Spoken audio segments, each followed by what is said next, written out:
Today, we're going to be taking a look at some of the most overlooked FNAF fan games released over the last decade. From incredible hidden gems that were overshadowed by bigger names, to fan projects that deserved far more attention than they ever received, these games have quietly become some of the community's best experiences. Some of these are long overdue for another chance in the spotlight, so let's dive into them.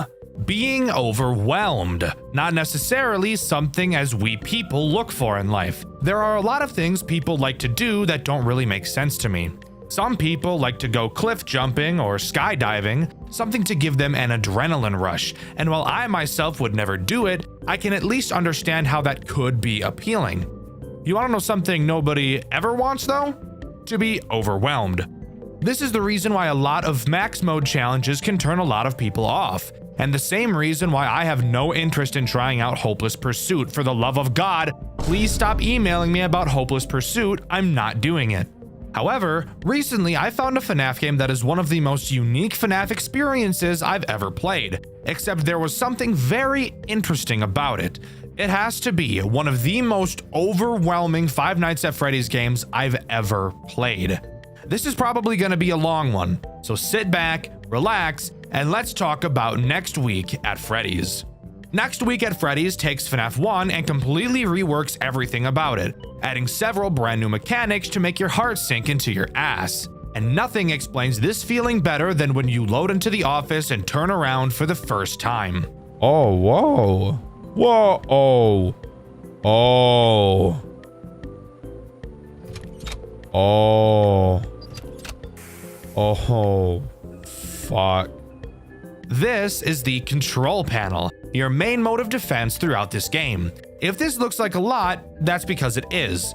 Here's a fun fact, I actually went to play this game around 4 months ago, but after seeing this monstrosity behind me, I actually ended my recording and chose a different game to play because of how ridiculous it looked. This control panel is intimidating. There are so many switches, levers, and panels on this thing. I wouldn't blame you if you decided just from glancing at this that this game wasn't for you. To really understand just how much shit goes on in this game and how much you'll have to learn, this game actually gives you a tutorial night where you can mess around with everything in the building for as long as you want, because just throwing you into the game would 100% be too overwhelming. Next Week at Freddy's doesn't have any phone calls, nobody to help you and to explain to you what to do. Except there kind of is. This is Comcat. Get used to seeing him a lot. His first major role is in the tutorial night, where he will teach you how to use the computers and teach you the mechanics of each important camera in the game, which, by the way, there is a fuck ton of them. So strap in and get ready because it's about to get insane. I'll explain the important mechanics as they become relevant, so let's start with how Comcat works, because yes, of course, he himself acts as a threat. While Comcat himself can't kill you, he can be the most annoying character on the face of the earth when he wants to be. You can click on his icon on your taskbar to make him appear. There are a few phrases he will say when you do this, and occasionally a phrase will prompt you to respond to it. While you're talking with Comcat, you won't be able to interact with anything else on the computer. This includes your cameras, but to be honest, everything else on the computer isn't useful from a gameplay standpoint. If you don't periodically check on Comcat this way, he will take speaking with you into his own hands and appear on the screen whenever he wants. He's pretty much just Bonzi Buddy, except he doesn't steal your private data.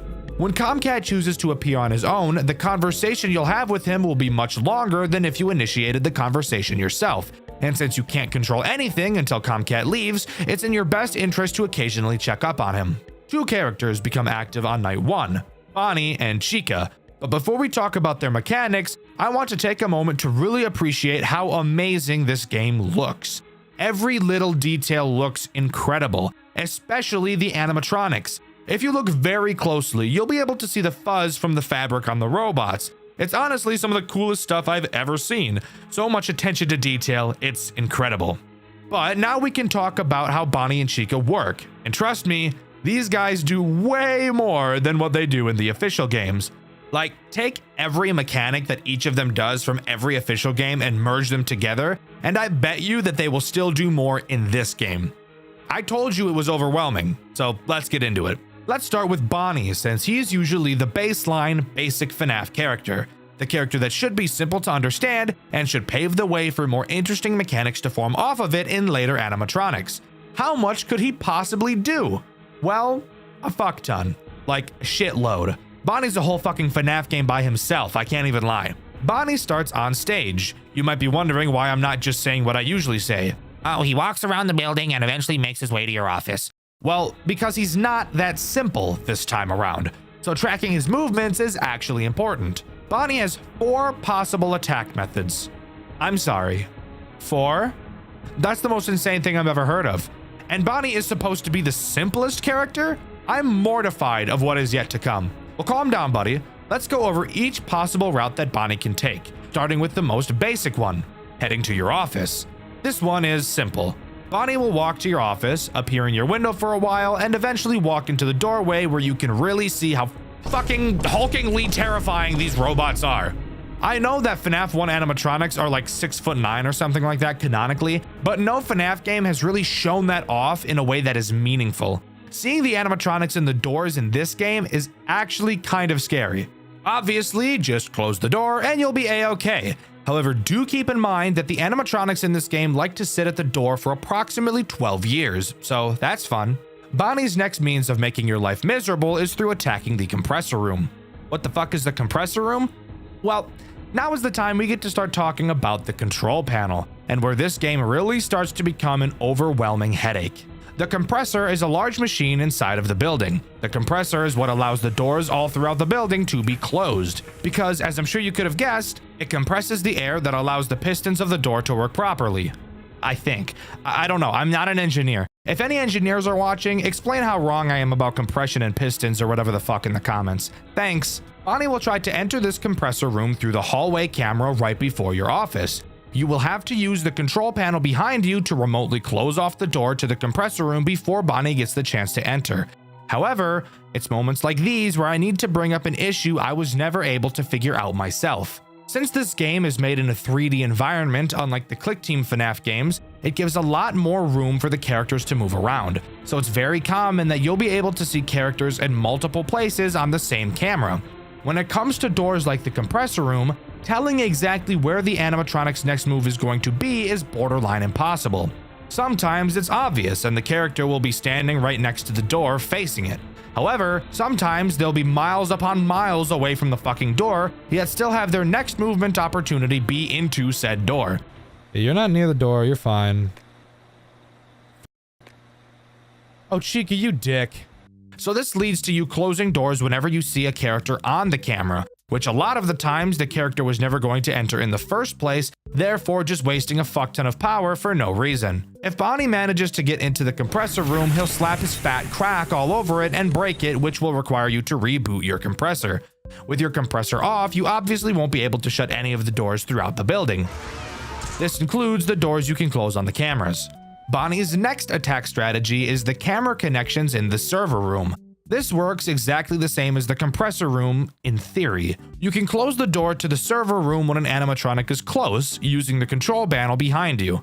If Bonnie manages to get inside the server room, he'll drop his big fat stupid balls all over the control panel and fuck up your camera connections, making you unable to see any of the cameras. You will then have to manually reboot them, which along with the compressor reboot takes a very long time. However, I'd argue that not being able to see your cameras affects the gameplay loop a lot more often. Where a lot of FNAF games fail to make the cameras super useful, Next Week at Freddy's succeeds greatly at making the cameras more important than any other tool at your disposal. The final attack strategy that Bonnie can have is activating Foxy, which brings up Foxy altogether. There are actually 2 different versions of Foxy in this game, the normal one and the scrapped one in the back room. We'll talk about the back room one later. For now, let's focus on the main Foxy. By himself, Foxy is incapable of doing anything and will never attack you, only through the assistance of Bonnie and 2 other animatronics that can activate him. Bonnie has the chance to enter Pirate's Cove and attempt to activate Foxy. Once Bonnie enters, you won't have a super long time to stop him before Foxy comes for that ass. Whoa, no. Fucking dick! My whole asshole just fell off. It did, just dropped right out. Just dropped, just plop, just fell right out of my ass. Using the special flashlight on the Pirate's Cove camera, you can scare away any unwanted animatronics. However, using this light does temporarily cause higher power usage from everything that uses power. For what reason? I have no fucking idea. I guess God just hates me. If you don't scare Bonnie away fast enough, Foxy will activate and run to your door. If you don't close it fast enough, he'll place his hook into your rectum, and I'm sure you can imagine how unpleasant that would be. If you do close the door on time, just like FNAF 1, he'll take away some of your power. Except unlike FNAF 1, the max he can take isn't 6, instead being like fucking 15% power just disappears out of existence. So really make sure you're watching that Pirate's Cove camera. Whew.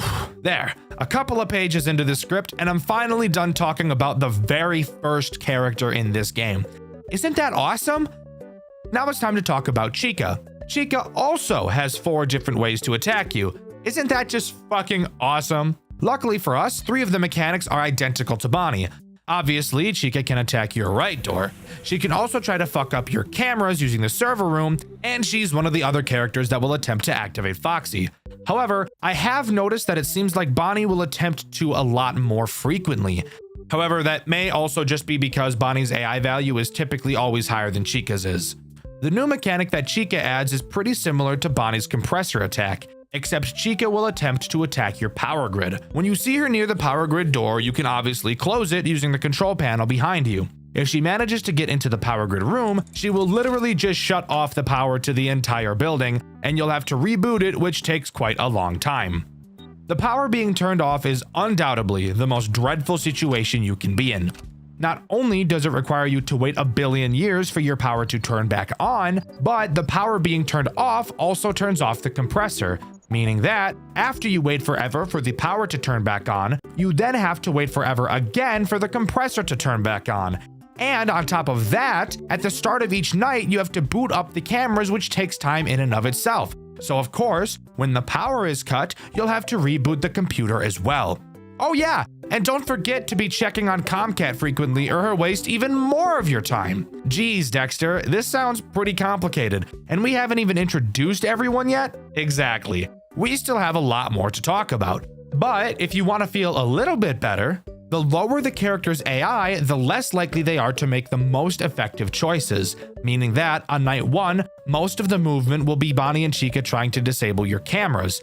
I personally didn't have them come to my doors on night 1 at all. Night 2 doesn't add anything new, just increases the AI of Bonnie and Chica, so chances are you're going to be seeing at least one of them at your door on this night.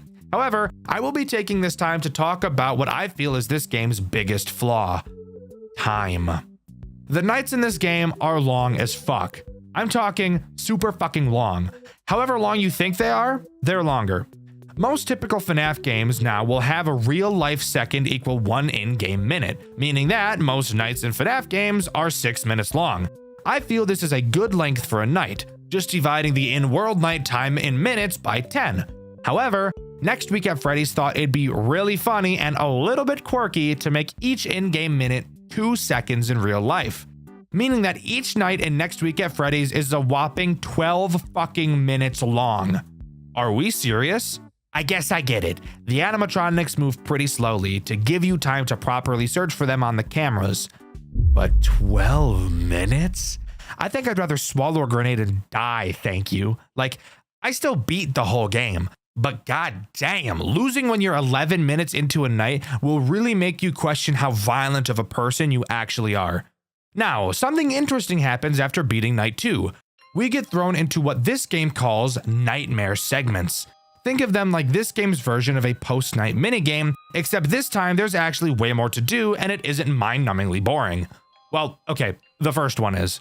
During this nightmare segment, we wake up in the back room of the restaurant. Is this actually happening or is this a nightmare? I'm not 100% sure, but I'm leaning more towards it being a nightmare just because of the name of the segment. We wake up on the floor and notice that the door is closed and we're stuck inside. We say that someone will surely come to find us, and without even standing up, the nightmare ends.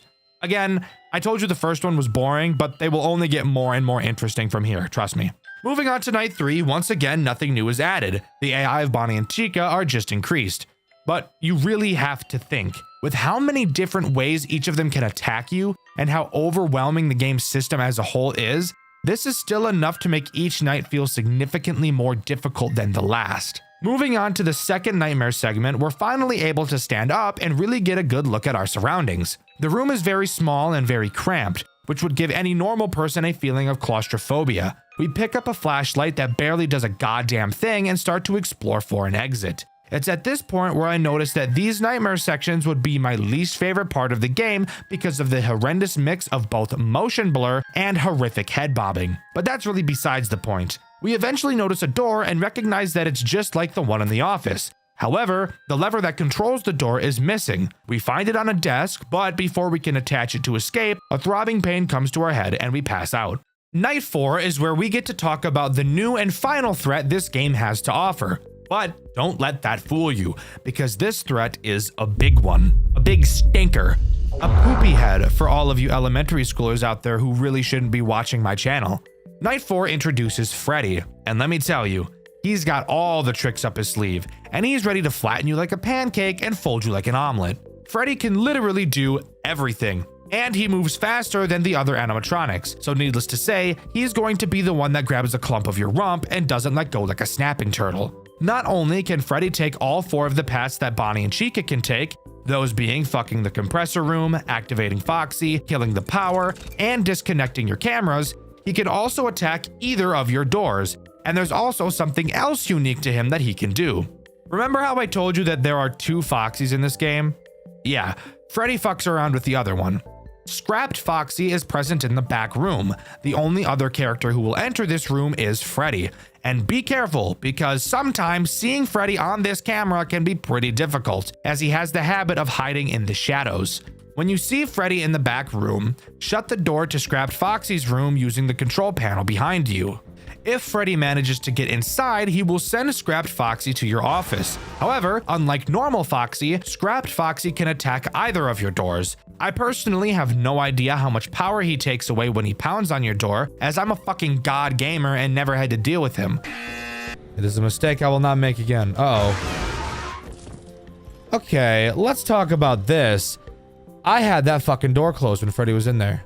Which, by the way, you can see my epic FNAF scales on my second channel, Dxtr Black. But once Scrapped Foxy pounds on your door, he'll break in the hallway where he won't reactivate for the rest of the night.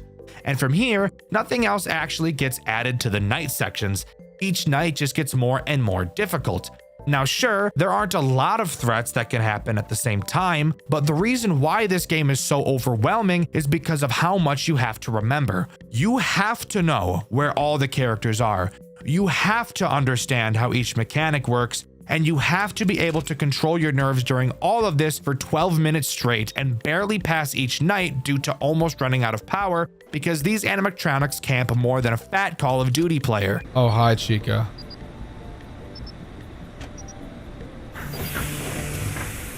My luck is gargantuan right now. Moving on to the third nightmare segment, this game really shows how much of a dickhead it can really be. We wake back up and are finally able to put the lever on the door, only to find out that the door isn't even getting power. Which doesn't make sense because we know from the night sections that if there's no power, the door opens, but what the fuck ever, I'm pretty sure this is literally just a nightmare. Turning around, we notice that the once cramped room is now larger, as a wall that was previously present has disappeared, now leading into a large storage area. With our worthless flashlight in hand, we venture into the dark room, following a wire on the ceiling that will hopefully lead to something to turn the power on. After some wandering, we find a breaker box, but it's locked and we're unable to get into it. We figure a key must be around the maze of a storage area somewhere, so we set out to find it. Guys, I hated this section so fucking much. I mentioned earlier I have motion sickness, and this gameplay is some of the most nauseating shit I've ever seen in my life. During my playthrough, which you can watch over on my second channel, Dxtr Black, I spent a pretty decent amount of time looking for this key, and I couldn't find it. With my head pounding and really just wanting to wrap up the video, I looked up a walkthrough just to see where it was. I went to the location where the guy in the walkthrough found it, shout out to Indie Fuel by the way, only to find that the key wasn't there. The key spawns in a random location, so you can't look up where it is. I now had to spend who the fuck knows how long wandering around with the feeling that my head was about to implode looking for a key the size of your ball sack. However, eventually I did find it and I used it to unlock the breaker, only to find out that all we unlocked was another fucking lock. God damn it! Are you serious? This is not a thing that has ever existed. Now we have to find a 4-digit code in this fucking hellhole. This is by far the worst nightmare segment in the entire game. It is ruthless. At first I thought, oh, let's just try the classics. You know, 1987, 1983, but nothing worked. So I assumed that I had to go find the numbers somewhere. I checked the walkthrough, and of course, the code is randomized. Amazing. After once again, who fucking knows how long, I wander back to the breaker only for the game to then tell me that I should listen for clicks on the correct numbers. Are you fucking me right now? Why did you not tell me that when I was guessing codes before? Why did you wait so fucking long to come up with that? This game hates me. This game is pulling my hair and just plowing the shit out of me like I'm a dirty little slut.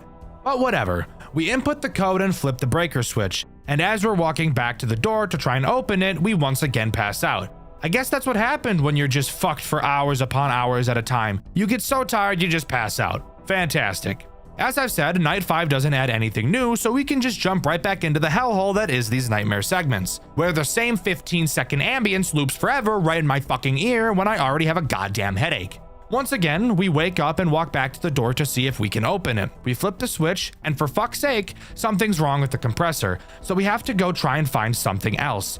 Now, I'm not sure if this next part was just a me thing, so for anyone else who has played this game, let me know if this next part happened to you.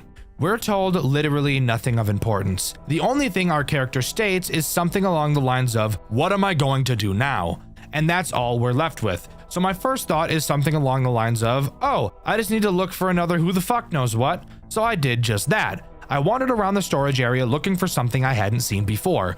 Who can even say how long I was wandering around before I eventually found what I was supposed to find? Directly next to the original room that we were in at the beginning of the nightmare segments, another wall miraculously disappeared, and that's where we were supposed to go. That wouldn't even be a huge problem if I could fucking see anything at all, but it's so fucking dark. I can't see my hands. It's so dark I can't even think, which I know doesn't make sense, but fuck it, here we are. Entering this new room, we see a bunch of pipes on the wall. We know the power is on, but figure that there's a generator somewhere that hasn't been turned on, because it wouldn't be a horror game if you didn't have to turn on a generator at some point, now would it? After wandering down a hallway that probably took me 20 minutes to find because I couldn't see a fucking thing, we stumble into the room where the generator is. We power it on and promptly pass out once more because of how loud it is. I'm sure you could guess, nothing new of note in Night 6, just really fucking hard. In the final nightmare segment, we wake up once more. We walk back to the pipes only to find that a bunch of gas, or air, whatever the fuck, is leaking out of them. So we have to find something to close the valves, which means I get to play another game of walk around aimlessly with a headache looking for a randomly generated tiny object when I can't see a fucking thing. After a long time searching, we find a valve. We then have to take the valve back over to the pipes and figure out which of the billion of them to close off. At first I thought, let's follow the pipe that leads to the door we're trying to open. So after following the completely unconventional and nonsensical twists and turns of the pipes, I found the one that went to the door. Placing the valve in that pipe, I tightened it and it caused the valve to shoot out at Mach 1000 and land who the fuck knows where. So you know what we get to do now? Play another game of walk around aimlessly with a headache looking for a randomly generated tiny object when I can't see a fucking thing. After finding it lying on the fucking ground, I decided, fuck it, I'm just gonna brute force this one. And to my luck, the pipe I chose to put the valve in next just so happened to be the correct one, thank God. Finally, we head back over to the door and try to open it one final time, and finally it opens. We see a newspaper with some audio from a newscast playing in the background, explaining that an employee at Freddy Fazbear's burned down the building after reporting that the animatronic stalked him during the night. This employee is who I can only assume to be us. We were placed into a psychiatric hospital because everyone just assumed we were cuckoo bananas. We also find out that the owner of the restaurant, who in this game is called Jacob Fazler, retarded name, I should mention, has been arrested for killing several children, probably in reference to the typical FNAF missing children's incident. And of course, the co-owner, Marcus Reed, killed his daughter. Why did this game choose to give them different names instead of calling them William and Henry? I'm not totally sure. But with that, the main game of Next Week at Freddy's comes to a close. But this game's lore goes a lot deeper than what we've seen. I mean, seriously, the backstory of this game takes up an overwhelming majority of this game's own Wikipedia page. Throughout this game, you're able to look through the files on the computer while also doing things like checking the cameras. It's through these files where you can learn the most overwhelming bullshit you've ever been up against in your entire life.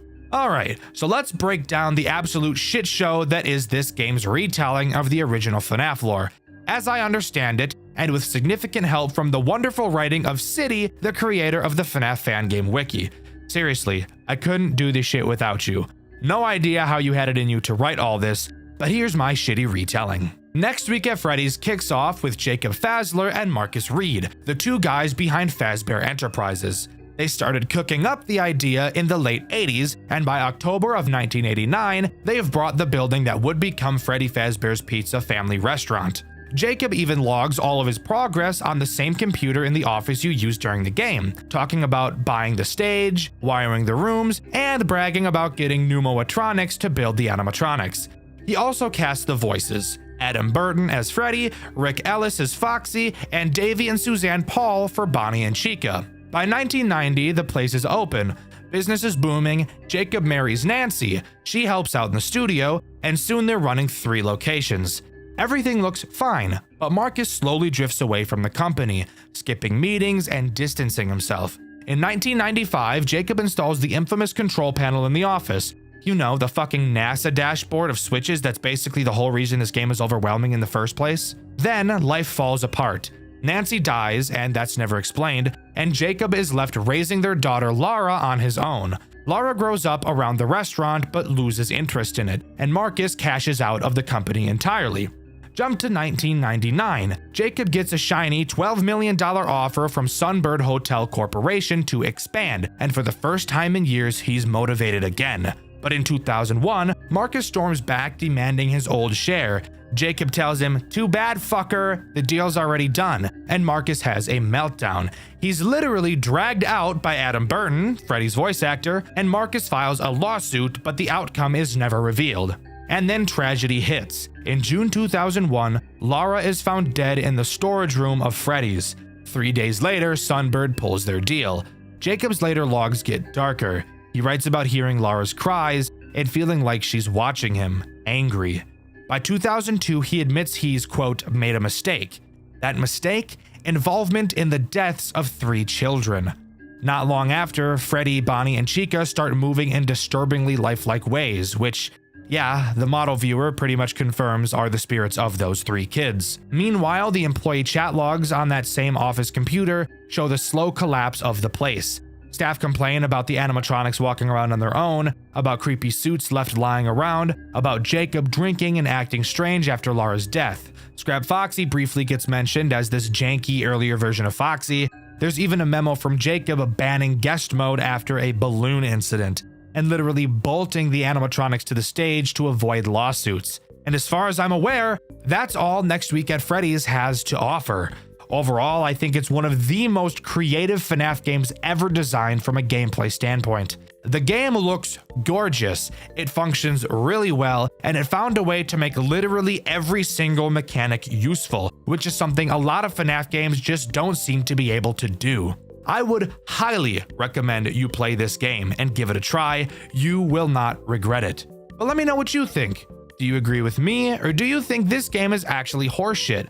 Let me know in the comments below. In my Mac Tonight video, I asked you guys what your favorite story from a FNAF game was, and my favorite comment was this one by RetroXGamer, who said The Return to Freddy's. That's just the funniest joke I've ever heard, because the story of that series is actually so hot garbage that I need to jump into an ice bath to cool off. The lore of Five Nights at Freddy's fan games, something I'm typically not interested in. However, occasionally a fan game will come around that actually catches my attention, and the game we'll be covering today is one of those games. However, I actually didn't care about the story at all until I got to the 3rd game. That's right, the game we'll be talking about today is a big one. 3 games in total to go over, and I promise there will be plenty of salt along the way.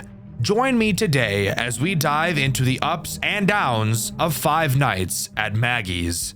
Maggie's doesn't throw us into a story right away, instead just starting how the original FNAF begins, with a newspaper of a job notice for a security guard. We take the job, not knowing who our character is, and jump right into the first night, where we can already talk about a game mechanic choice that I can't quite wrap my head around.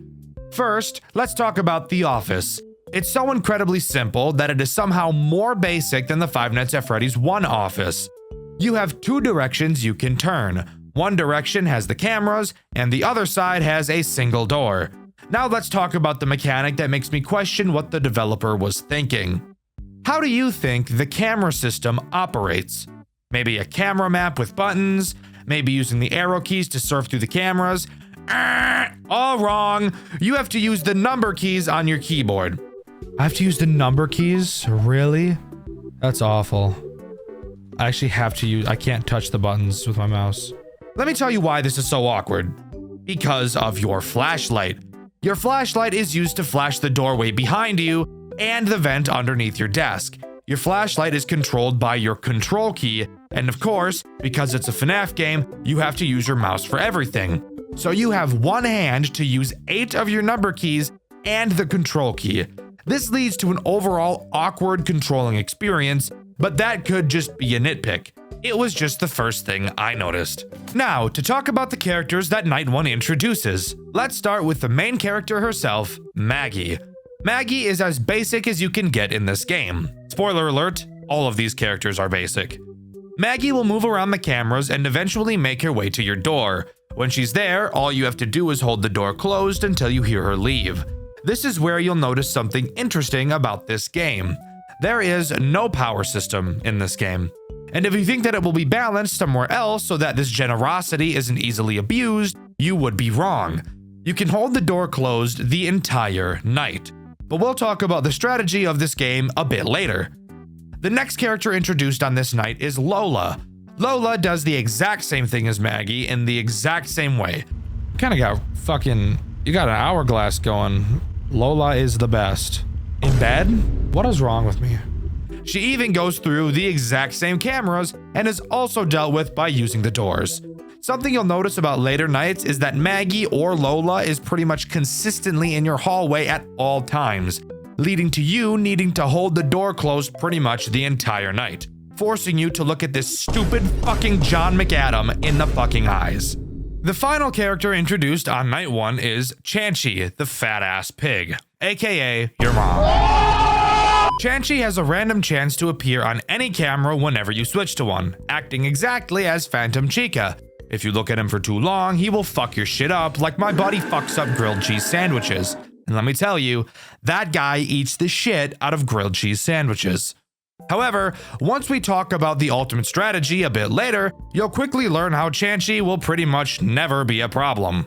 Overall, if you know how to use your noggin a little bit, you may notice that all 3 of these characters can be dealt with by just holding the door closed the entire night and never doing anything. Hold your left click down, take a nap for 6 minutes, and then we'll start talking about Night 2. Night 2 introduces the final 2 characters this game has to offer. That's right guys, it's about to get crazy. Not really, but let's talk about these 2 new assholes. Let's begin with Hank. Hank will try to enter the vent underneath your desk. Once he's there, he'll make a sound cue. Simply look under your desk and flash him with your light and he'll go away. However, there is a chance he will stay in the vent instead of going back to the stage, except the side effect is he will still make a sound cue when you have to flash him again, so this really isn't as scary as it sounds. Flower is the other character added on this night. And guys, come in real close for me. Would you believe me if I told you Flower was exactly the same as Hank? Well, guess what? She is. Quite literally the exact same mechanic. So nothing too much you'll have to worry about. There you go. That's every character in the game. Just kidding. I actually lied to you. There is one final character we have to talk about, except here's the thing. I don't know its name. I think it's Guppy, but that could be entirely wrong. Guppy appears on the cameras in camera 3. Guppy acts as this game's Foxy. You will have to watch him on the cameras to prevent him from moving. If he gets up and leaves, guess what? Dead.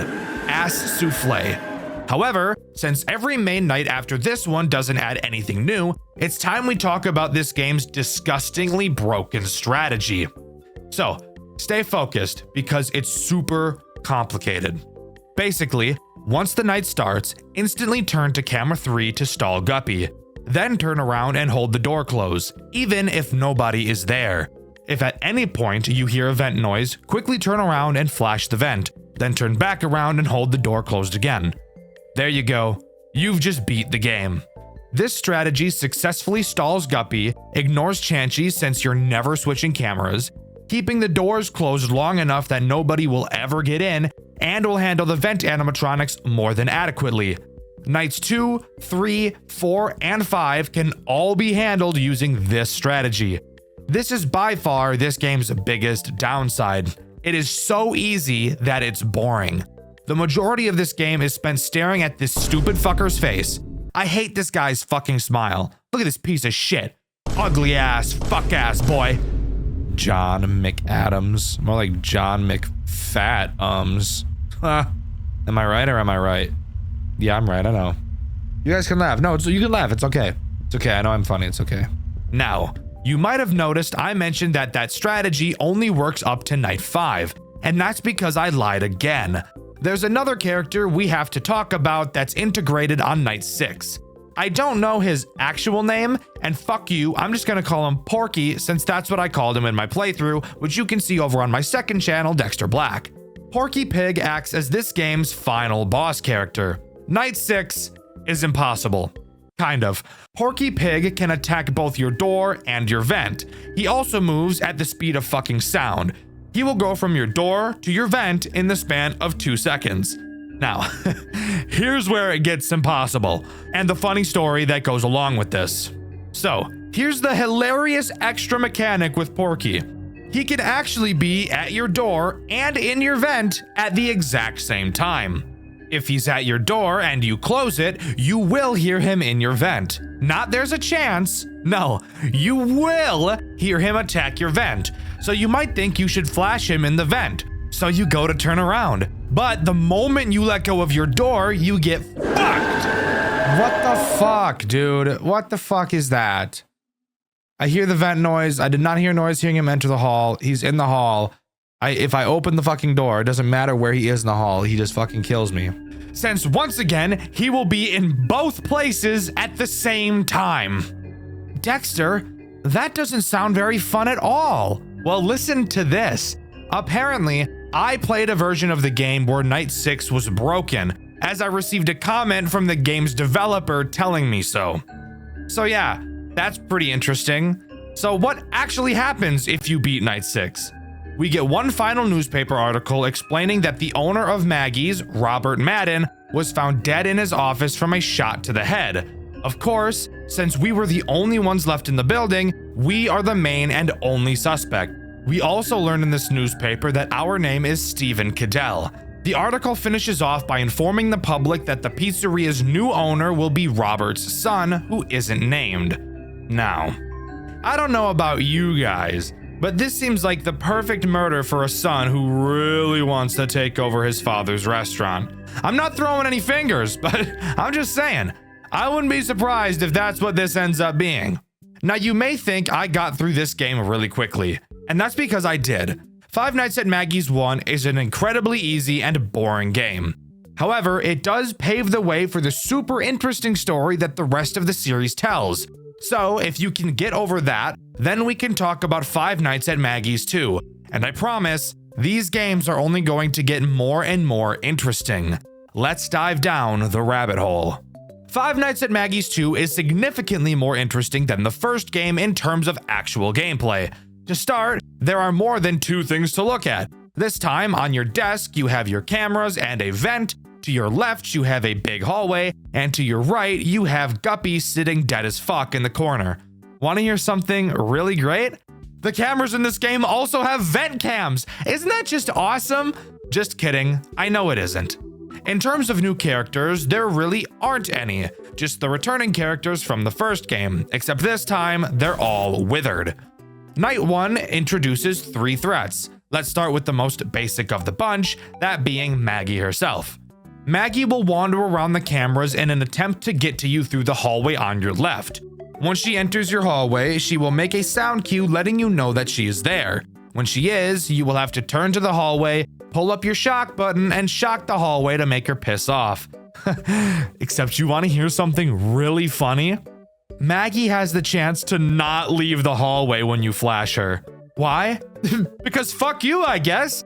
I really dislike blatant RNG mechanics like this in games. It's the same reason why I hate Five Nights at Freddy's 3 and its bullshit 1 in 7 dick that it pulls. So maybe you don't want to have to deal with the chance of that RNG AIDS. Can you stop Maggie from reaching your hallway? Well, yes, actually you can. Inside of the cameras, you will find a play sound button, which, as the name suggests, will emit a sound on whichever camera you use it on. Maggie does not like this sound, so if you use it on the camera she's on, she will move backwards. Except I actually just lied to you. Remember how I said this was a way to avoid the stupid fucking RNG that Maggie pulls at the door? Well, guess what, fucker? That's right, she pulls the same RNG bullshit in the cameras too, except somehow it's even worse. Maggie has a chance to move forward a camera instead of backwards a camera when the sound button is used, actually making her progress to your hallway even faster. Isn't that just what you want? Hey, I just fucking sounded you, asshole. Don't act like I wasn't on top of that shit. So the way to deal with Maggie comes down to just completely ignoring her in the cameras and letting her attack your hallway, since you're going to have to deal with the RNG regardless. You might as well just put your focus somewhere else and only focus on her when you hear her in the hall. The second character Night 1 introduces is Chanchy. Wanna guess what he does? If you said the exact same thing as Maggie, you'd be absolutely right. And the best part? He also has the chance to be a complete dickhead and ignore everything all the time. Want to shock him out of your hall? Well, maybe he's feeling like keeping his fat ass right there. Want to prevent him from parking his fat ass right there with the sound button? Well, maybe he's feeling like getting to your hallway even faster. Fuck it. Okay, fine. So another character that's better off being ignored until an attack. That's not so bad. What about the final threat, Dxtr? Is that one any different? Yes, actually. The final threat introduced on Night 1 is Guppy. I fucking hate Guppy so much it isn't even funny. If you remember, Guppy is in the office with you to your right. Throughout the night, Guppy will try to... how do I say this? Slide his fingers down your crack? Hey, back the fuck up. Back the fuck up, Miss Missy. I tabbed out of the fucking game. The way you stop him is simple. Occasionally check on him and flash your flashlight at him to make him move backwards. The reason why I hate him so much, he makes no noise whatsoever. Not a single peep from this motherfucker right here, and he moves fast, especially on later nights. This guy is so fast, it's infuriating. And because he makes no noise, he's even easier to forget about. I hate him. He is buns. Hot ass, shitty robot. But overall, Night 1 isn't too bad. So let's move on to Night 2, which introduces 3 new threats: Hank, Flower, and Lola. Let's start with Hank and Flower since they both do the exact same thing. These two take advantage of your vents, crawling through them to attack you via the giant vent directly in front of you. If you see them in the vents, you can close whichever vent they're in. When you do, they too can choose to RNG fuck your ass instead of cooperating. The ideal situation will have them go back to the stage, but in all likelihood, it's much more common for them to go nuh-uh and just move to another fucking vent. Isn't that just so awesome? What's the point of even closing the fucking vent if they're just gonna phase through it? Fuck it, I don't care. Here's something really sick about these guys. Once they enter the big vent, that doesn't mean you lose. If they get to the vent in front of you, if you just stare at them for a few seconds, they will go back to the stage. So this brings up another flaw in this game's design. Using the close vent door button is completely useless against these two, because you can deal with them so much more easily by just allowing them to attack and looking at them. So why even bother checking the vent cams for them at all? Well, whatever. What about Lola? What could she do? Well, she acts as a Phantom Chica type of character. She will appear on the cameras randomly. If you stare at her for too long, she will pile drive towards your office through your vents to attempt to kill you. However, you may have noticed a slight flaw. We've already established that there is no need to check the cameras whatsoever. Maggie and Chansey are easily dealt with by letting them attack the hallway, and Hank and Flower are easily dealt with by letting them attack your vent. So is Lola ever a problem? No, and even if she was, when she gets to the vent in front of you, if you just literally look in any direction that isn't directly at her, she will go back to the stage. So again, yet another character that doesn't even need to be worried about. If she's in your vent, just don't look for a few seconds. Sure, she will also disable your cameras for a little bit when she attacks, but we've already established your cameras are pretty much a fucking rock, so that really doesn't matter. Something interesting about Maggie's games is that they don't have any post-night bullshit nobody cares about. So we can just get right into night 2, where we can talk about the first legitimate threat of a character. Porky Pig. Remember him? Yeah? The guy that made my version of Maggie's One Impossible? Which, by the way, I found out in this game, his name is actually Surdy. Needless to say, I already had some pretty bad blood with this guy. But how bad could he really be, right? Very. Let me just tell you, he can be very bad. Surdy can take the approach of every character we've seen so far except Guppy. He can attack both your hallways and your vents. Fuck the hallway attack, it's dealt with in the same way as Maggie and Chansey, and yes, also has the same bullshit RNG, so does his camera movements. What we really want to talk about is Surdy in the vents, because that's where he becomes a bitch. When Surdy is in the vents, you need to be in full-blown panic mode. Oh god. Oh god, oh god, oh god. Even the game knows how much of a problem Surdy in your vent is, because it literally gives you a fucking warning on your cameras letting you know exactly which camera he's in. Obviously, if there's not a brain in your head, you have to close the vent until he goes away.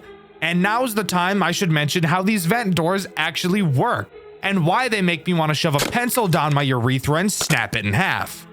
Since there is no power in this game, there obviously has to be some nerf to these doors, but the nerf chosen just makes me piss blood. But that also might be from the pencil, I'm not sure. If at any point you pull down the cameras, the door will open. I don't think there's anything wrong with that. What really makes me want to die is that the door will open even if you switch cameras. So when a door is closed, you're locked in looking at it until whatever is inside leaves. And let me tell you about that. These fat motherfuckers don't move a goddamn inch! Literally, these fuckers will sit there in those vents with the doors closed for what feels like a fucking eternity. And on later nights when Guppy turns into a fucking track star, it makes it really easy to clench your legs so hard and your testicles shatter into 32 small ass pieces. Fuck me in my ass. I was literally turning to you. Literally was turning to you. I got stuck. I was fucked, dude. I was fucking everything had to be fixed. The sound had to be fixed. The fucking vents had to be fixed. My dick had to be fixed. Fixed as fuck. Because you can't just stare at him in the vent to make him piss off like you can with the other vent characters, if he gets to you, your onion rings. Completely Jover. But surely this game can't get any more bullshit, right? Surdy was the last character introduced from the first game, and Dxtr already said that there wasn't any new characters, and Dxtr wouldn't lie to me. He's a YouTuber, and a YouTuber has never lied before, right? Hate to break it to you, Buster. I lied. Night 4 introduces Jerry, the blue fucker. Who the fuck is Jerry? Well, let me tell you about Jerry. Have you ever thought to yourself, golly gee, one Surdy is already a headache to deal with. If only I could add another one. Well, if so, then you're in luck. Did you like one fucking Surdy in your ass? Why not two? Because that's exactly what Jerry is. Surdy 2.0. Except there's one key detail that doesn't really matter, but does just show Jerry was supposed to be the most AIDS character of all time. He's not even affected by the sound button, period. So there was quite literally no way to stop him. And he is fast, like really fucking fast. If he gets to your hallway and decides to bullshit RNG you, guess what, fucker? Game over, because by the time your shock recharges, you'll be dead. But in all honesty, that's not even the worst part. The worst part is without a doubt the fucking Tyson gay guppy over there in the corner. You piece of fucking shit! This motherfucker is so goddamn cocksucking fast it hardly seems fair! Everyone in Night 5 is so fucking fast, they will be sharding in your eyes from the moment you start the night. But the only place they aren't fast? The fucking vents that you can't look away from lest the doors open wide, allowing for any cold metallic robot to penetrate me in the ass and rupture my colon! Fuck! Fuck! Not to mention that Night 5 is so fucking loud, you won't be able to focus on the sound cues whatsoever. I gave up on Night 5. I don't care. This night was bullshit. This game was bullshit.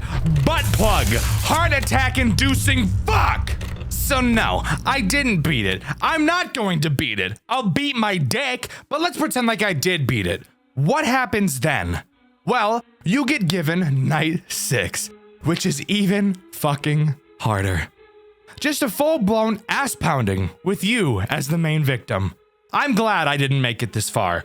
I'm glad I chose to piss off when I did, because the rate at which all of my teeth would have been plucked out of my skull would have been astronomical had I forced myself through this AIDS. What about beating Night 6? Has anything amazing happened? No, not really. And that's the most upsetting part. We get a final newspaper clipping explaining that the building we were in burned down for an unknown reason. The only suspect is, of course, once again us, since we were the only ones in the building at the time.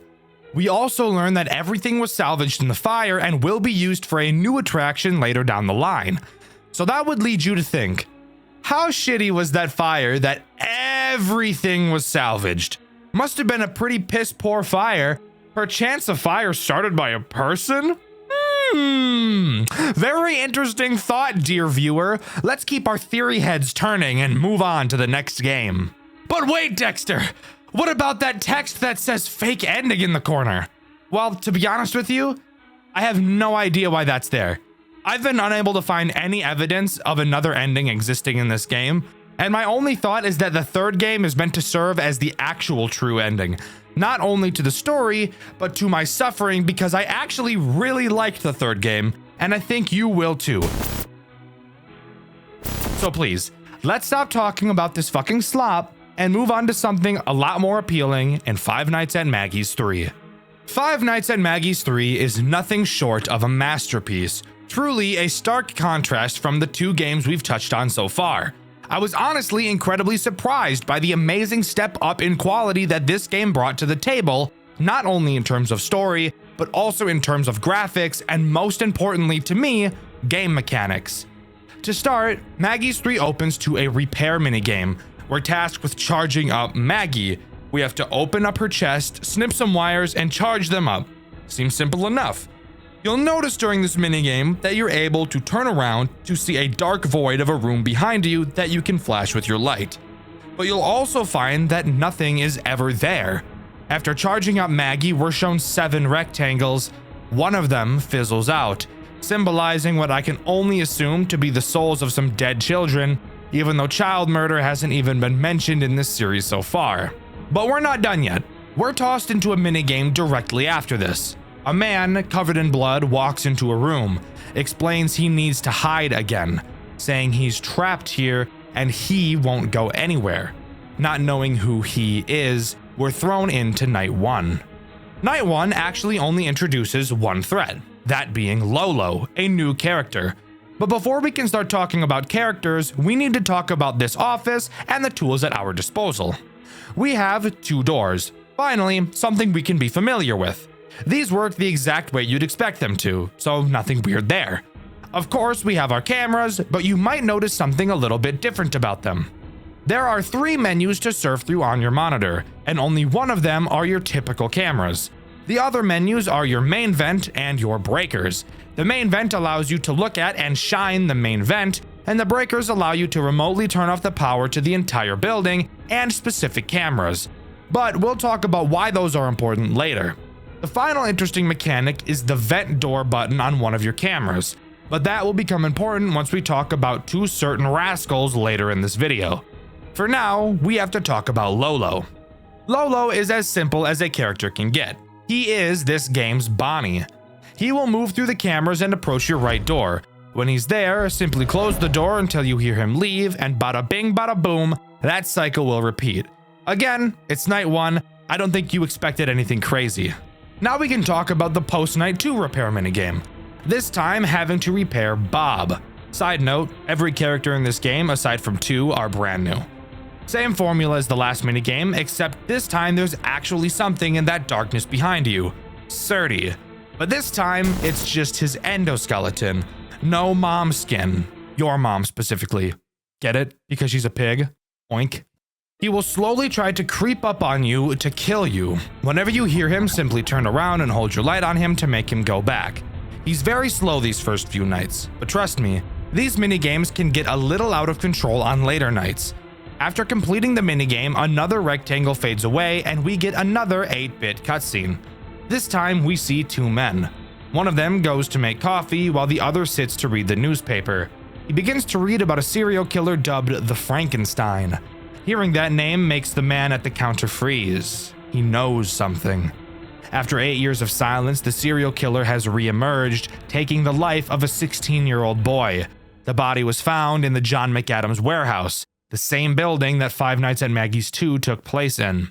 The man reading the newspaper, named Steve, mentions he thought John himself was the killer, but thinks that it could maybe be his son Henry, who had apparently been missing. He mentions Henry killed someone, but before he can get out exactly who he killed, the man at the counter, named Aaron, asks him to leave. After Steve leaves, Aaron goes over to the table to look at the newspaper, mentioning how he didn't stop and that this isn't over, not mentioning who he actually is. And with that, we go right into Night 2. Night 2 introduces 4 new animatronics. However, it's actually really only 3, and I will obviously be explaining why, since I'd be a pretty shitty reviewer if I didn't. To start, let's talk about Rolf. A very stupid name, by the way. Rolling on the floor laughing ass animatronic. Damn, he got a dick on him though, look at that! Rolf is the first character to take advantage of your main vent camera. You will be able to hear him enter it. Thank God for sound cues. They're honestly probably my favorite part of FNAF games at this point. When you hear him in the vent, simply go to it and hold your light on him until he goes away. Very simple character with a very simple mechanic. But in my opinion, the simple mechanics are the best mechanics, because it allows for your whole roster to not feel completely unfair while dealing with all of them. The next character introduced is Bob the Pig. He works the exact same way as Lolo, except he attacks your left door instead of your right. Really nothing else super interesting to note for this character, just this game's Chica. The other 2 characters introduced on this night are Esther and Lester. These 2 animatronics always stay together, which is why I say they're really just one animatronic. They take advantage of the other vent that you can't see on camera 7. Once again, they make a sound cue when they're trying to enter the cam 7 vent. All you have to do is close the vent on that camera and they will quickly go back to their stage. Again, incredibly easy characters to deal with, but from my personal experience, were the easiest to miss. Night 2's post-night repair minigame has us fixing up Lolo. Nothing special. But I do want to talk about the cutscene that Night 2 brings. 2 siblings named Henry and Stacy stop outside of a Maggie's location. Yes, this is the Henry that was mentioned in last night's cutscene. They had a conversation about their mom who died after Stacy was born. It's revealed that their dad works a lot, but we're not told what. It's also hinted that their dad doesn't love Henry in the same way that he loves Stacy. Night 3 introduces the first real honest threat I think this game has. That being this funny looking green fellow. You want to take a guess at what his name is? If you said Chomper, you'd be completely fucking wrong because his name is Cracky. Excuse me? Cracky? What a fucked up name. I don't actually know literally any of these characters' names. I know Maggie and I guess Bob now. I'm gonna guess this is Crackle. Fucking on Crackle. I know, I'm hilarious. What can I say? This is what I do for a living. I play Five Nights at Freddy's for a living. For a job. This is my job. Isn't that weird? That's fucking weird. But whatever. Why do I feel this guy is actually a threat? Well, that's because he is this game's first integration of a watch me on the camera mechanic.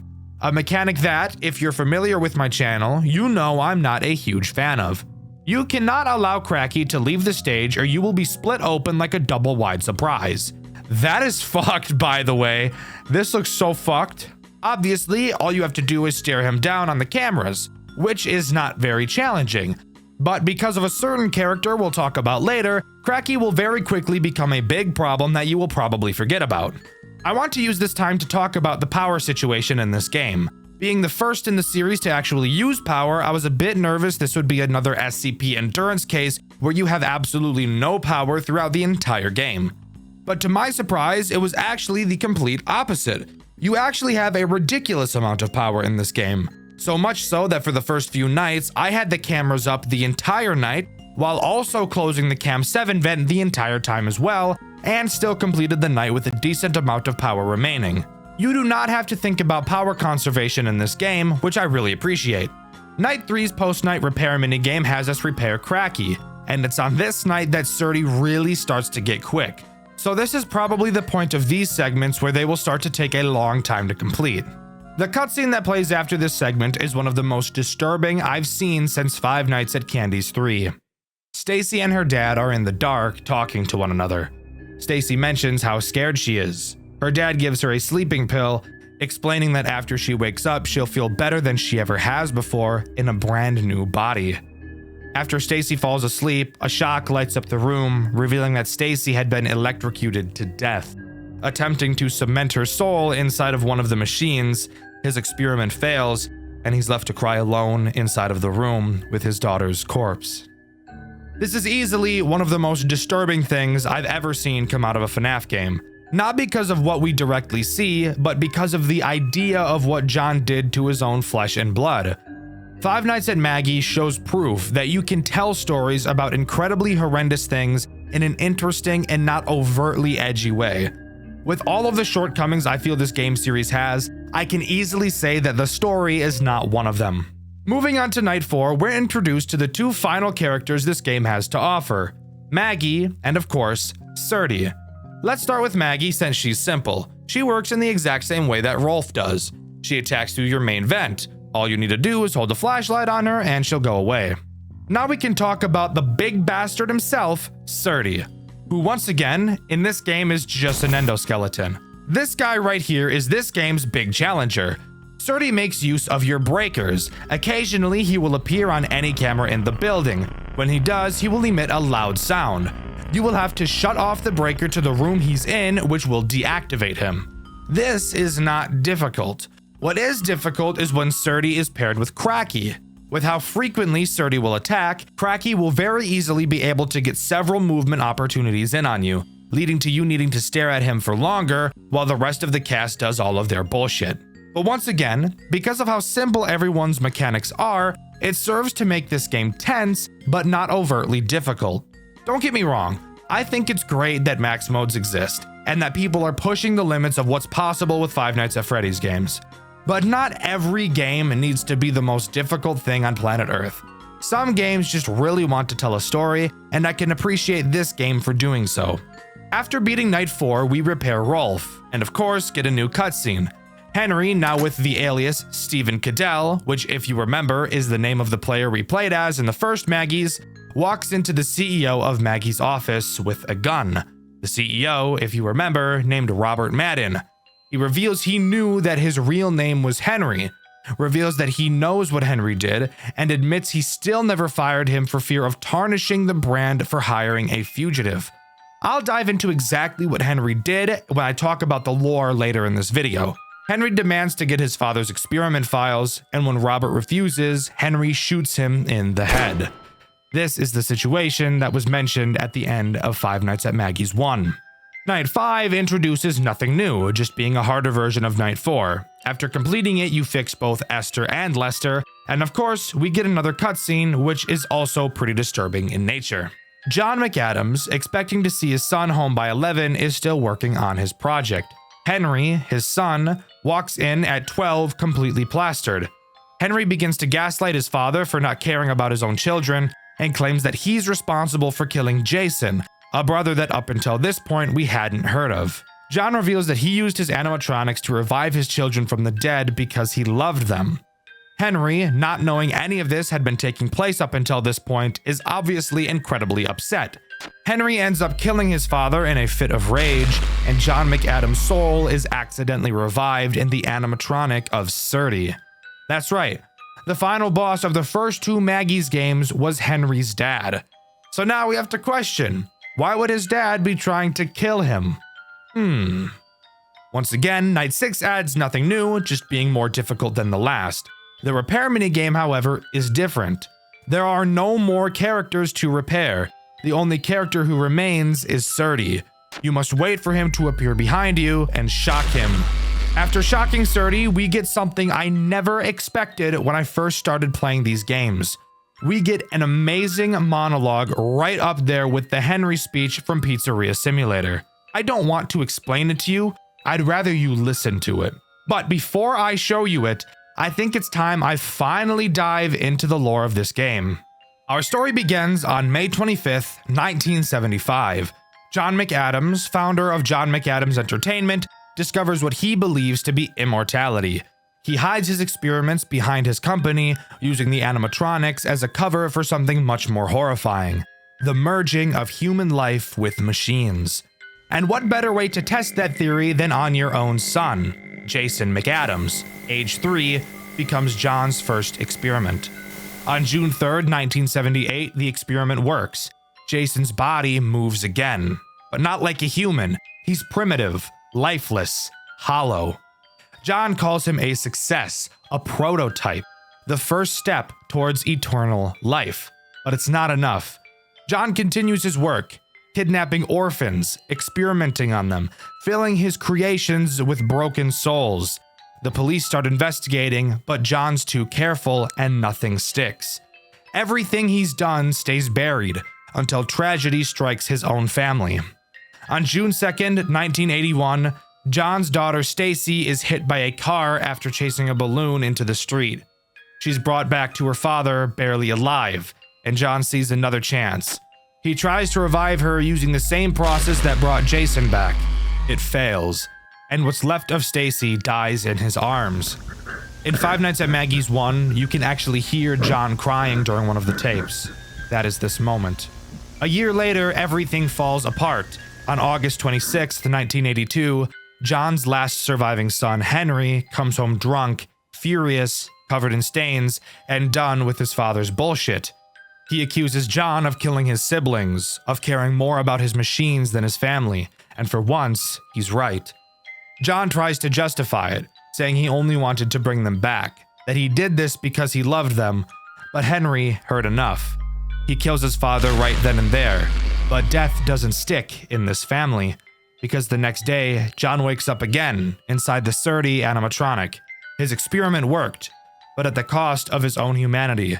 The man who wanted immortality finally got it, but in the most twisted way imaginable. Years pass, and Henry goes into hiding under a new name, Stephen Cadell. On May 3rd, 1985, he takes a job at Maggie's Magical World as a night guard, seemingly just looking for cash. But through old VHS tapes, he learns the horrifying truth. His father is still alive inside Surdy. Henry tracks down Robert Madden, the new CEO of John McAdams Entertainment, and demands his father's research. Robert admits he's known who Henry really is this entire time, but never fired him because it would tarnish the company's image. So Henry does what the McAdams family does best. He kills him. He stands on business. But even that isn't the end. In 1992, a new serial killer surfaces. The media calls him the Frankenstein.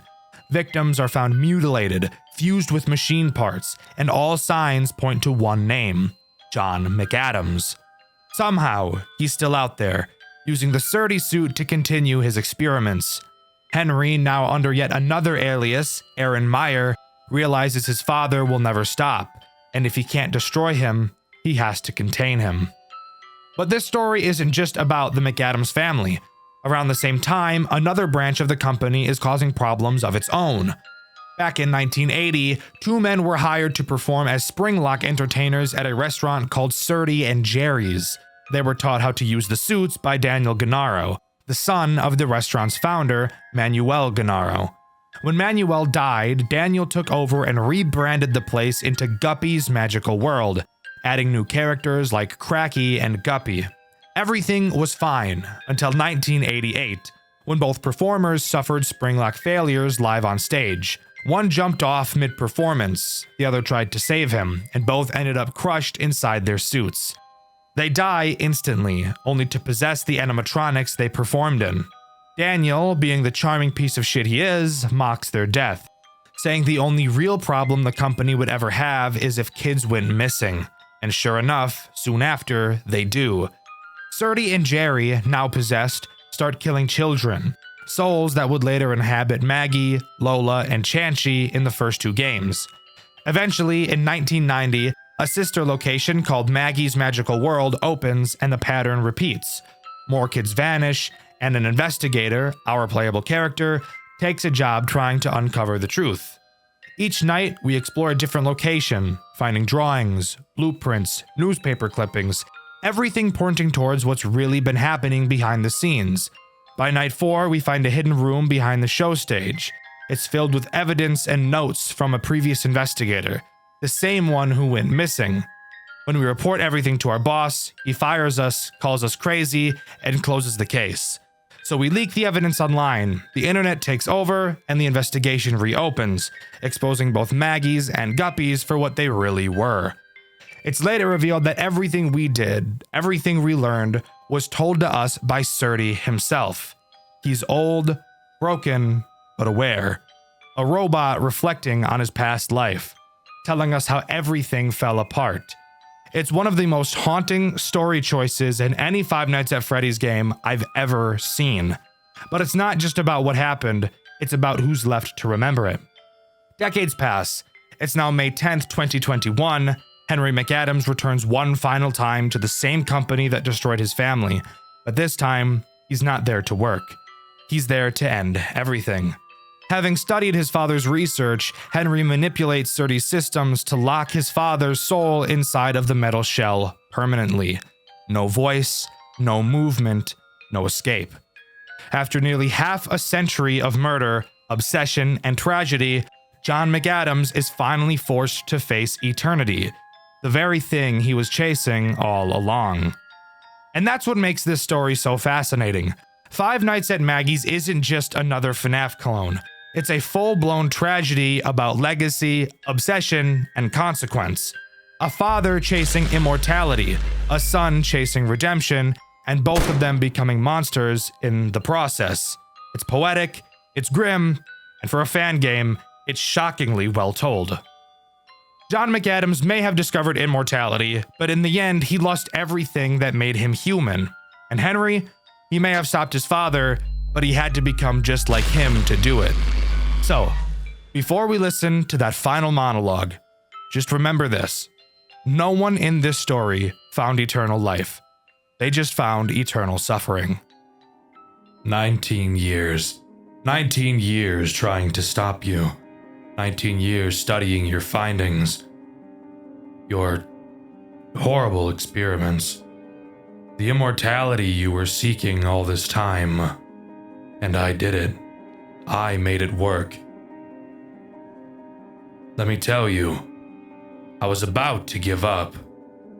But you made a bad choice to try it one last time. Lester Arias. That death. That was the last straw. That's how I knew that you were not going to stop. Not even in that body.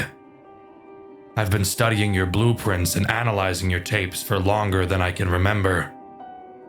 And let me tell you, you made quite a few mistakes. Yes, you did achieve immortality with full consciousness in your body. But still, your movements were limited. Being sensitive to light, to sound. I thought John McAdams was smarter than that. Don't worry. Your son, the failure, the disgrace to the family, fixed all those problems for you and finally made it work. Or something like that. You see, I didn't want the kids to be in those bodies. They deserved a better life. They deserved a normal childhood. Play with kids their age, go to school, and socialize like normal human beings. You took that away from them a long time ago. They deserved to rest, once and for all. Jason and Stacy. They are resting from the hell you put them through. All of them, finally free. But for you, I had a very special plan. I didn't know if I should show all the things you've done to the world. On one hand, it would have brought peace to the people who were still terrified of the dreaded Frankenstein. But I decided to keep your reputation intact. You are still the great John McAdams. To some extent.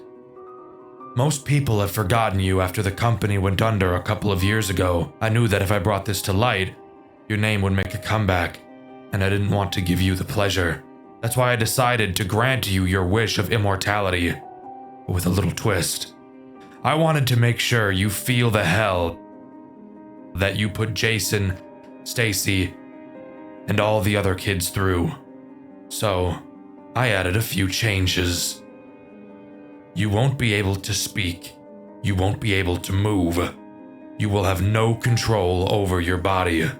You will still see, feel, and hear everything. You will live for eternity inside that machine with nothing more to do but see how your work, your name, and your wish of being remembered like some kind of god vanishes like the figments of some bad dream. You won't rest. You will suffer for eternity. It's time you pay for your sins, John.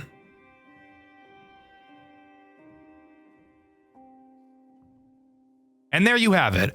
As far as I'm aware, that is everything that Five Nights at Maggie's has to offer. A game series that started off on a sour note for me and ended up becoming one of the most interesting and engaging stories I've ever experienced. I'd highly recommend you give the third game a try, as it is actually a very enjoyable game. The jump in quality between these games is astonishing, and it's so clear that the developer poured everything they had into it, and that's something I can totally appreciate. But let me know what you think.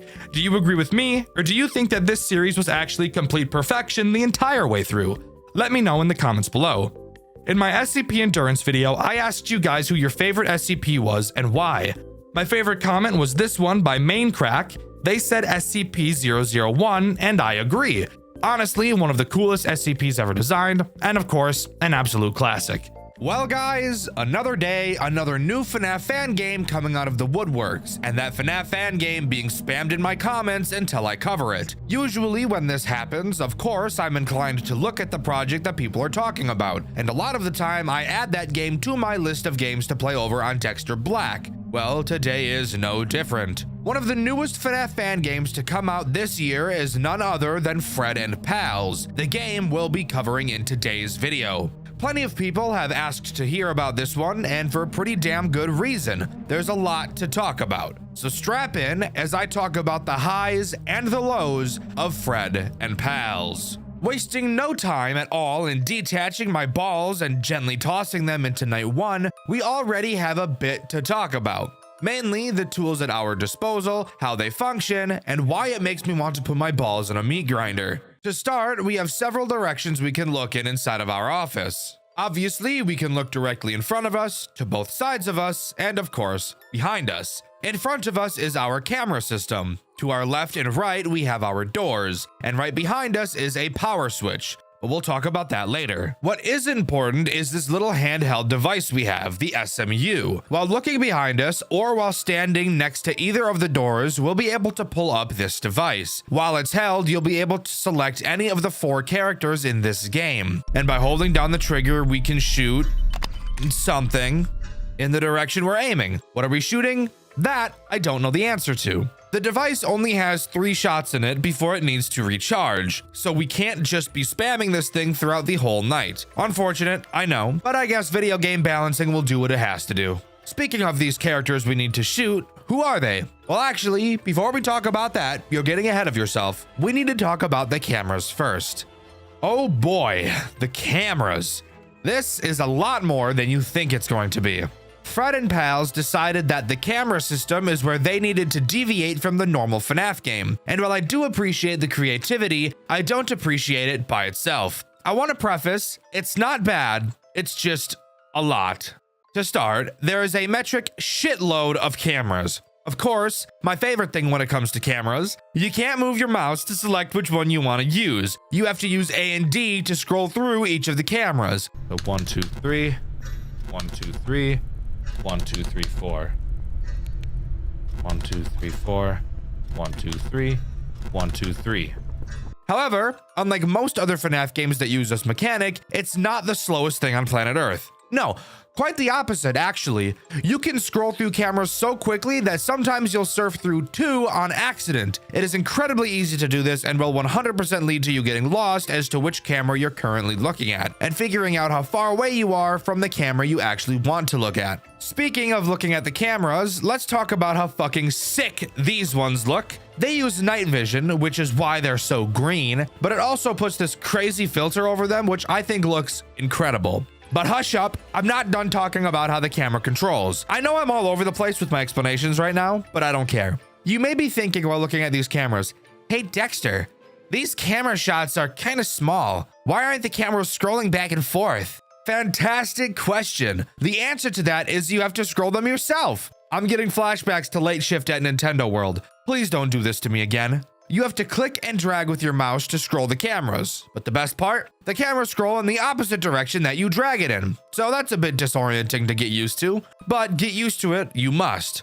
The last thing to talk about before we move on to the threats, moving back to the doors, on top of being able to murk animatronics with our SMU, we can also close the doors like normal people. However, the doors are controlled with a crank of all things for some odd reason. No idea why, that seems pretty weird. But that means that the door can only be closed as long as you're holding it.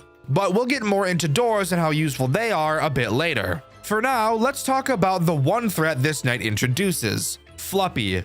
Yes, by the way, I'm serious. That is actually this character's name. It's really just Bonnie, but the devs thought that the name changes in this game is what they needed to crack down on. Don't get me wrong, I love all the silly names in this game, but I do need to point out how silly they are.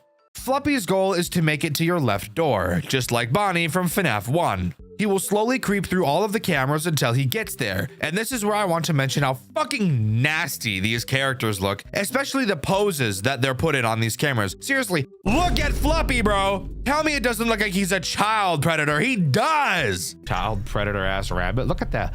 Fucking look at that look in his eyes, dude. What do you think he doing on a regular basis besides grooming minors on Discord? Anyways, moving past that, once Fluppy gets to the storage closet and has a successful movement opportunity, he will enter the doorway to your office. However, you will not be able to see him in your doorway since it's too dark. This gives you a reason to be keeping track of him on the camera, because if you don't, you're going to get fucked up because he doesn't make a sound cue when he's at your door. When he is at your door, you need to pull out your gun, select Fluppy, and well, just watch what happens next.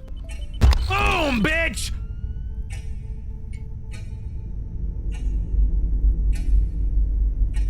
I didn't like that. Yeah, honestly, one of the creepiest animations I've ever seen. The moment I saw this, I knew this was going to be getting a Dexter White video, and here we are now. Once you shoot him, he will go back to the stage and the cycle will continue. Survive until 6 a.m. and we'll move on to night 2. Night 2 is pretty much the same as night 1. To start, we obviously get a phone call from the phone guy. He asks us if we used our SMU on Fluppy. Obviously, we know we did. He says they found him standing in the back room looking up at the light. They went to grab something, and when they came back, he was back on stage. I have a real question. Why on earth? Why the fuck ever would you work at a place like this? You're telling me that the robots are moving, you don't know why they're moving, you're positive they shouldn't be moving, and yet here you are, still working while they're doing so. I feel like any sane person would get the fuck out of there immediately, but I digress. Night 2 introduces one new threat, that being Chica, or as this game calls her, Henrietta. Henrietta, as I'm sure you could have assumed, works in the exact same way as Fluppy does, except she attacks your right door instead of your left. Same rules apply to her. When she enters the doorway, which just like Fluppy, you won't be able to see, all you have to do is select her on the SMU and blast her ass and she'll go back on stage. This night did bring up a concern that I had, however, and that comes with the way the cameras operate. I mentioned how you can't just select any camera that you want, and you have to surf through each of them one by one. Mechanics like that always make me nervous in FNAF games since it takes away a large element of your control. And in a genre like FNAF where control isn't really something you have, I'm sure you could understand how this would get pretty scary. So this brings up the beginning of a flourishing strategy. To avoid switching cameras as much as possible, I needed to figure out which cameras were the last cameras that both Fluffy and Henrietta appeared on. That way I could just camp those cameras and not have to worry about constantly following them around. So I learned that Fluffy's last camera is the storage room and Henrietta's last camera is the delivery camera. And with those two important pieces of information in my noggin, we're safe to move on to night 3. With night 3 coming along, a new character is added. This character leads to a new strategy needing to be thought up. But before we talk about this new character, I want to talk about the phone call we get on this night, as it gives some pretty interesting information. To start, Phone Guy mentions that Henrietta was found in the kitchen banging pots and pans, but when he entered to investigate, she froze, which I think is really fucking creepy. It's like some Toy Story shit. She only moves when you're not looking. He explains that she's supposed to do that during the day to make the kids think she's cooking, but during the night, it should be impossible. The second thing he brings up is their head technician who should be coming to fix this problem. His name is Will. Now, could it be a coincidence that the name of this technician is a shortened version of FNAF's main antagonist? Well, yes, it very well could be. Do I think it is? No, not really. We don't get much information about him on this night, however. Anyways, moving on to the threat this night introduces. Voss, this game's Foxy. Except you want to hear something really funny? He doesn't work how Foxy works at all, and he actually makes me piss fire. Voss is present in the sheriff camera. If you pull up your camera, you'll notice several areas are red and have an electricity symbol present next to them. Throughout the night, Voss will progress through multiple stages on his starting camera. When he leaves this camera, you will hear him whistle. When he whistles, that signals to you that he has gone to one of the cameras with a fuse box. You will have to quickly find which camera he went to and hold space to send him back. So, technically another find them on the camera mechanic, which I'm not too thrilled about. However, at least there's only 4 cameras he can be on. And if you're anything like me, you remembered the tap pattern to get to each one so you can quickly navigate all of them. Oh yeah, and I totally forgot to mention that one of the fuse boxes is directly behind you.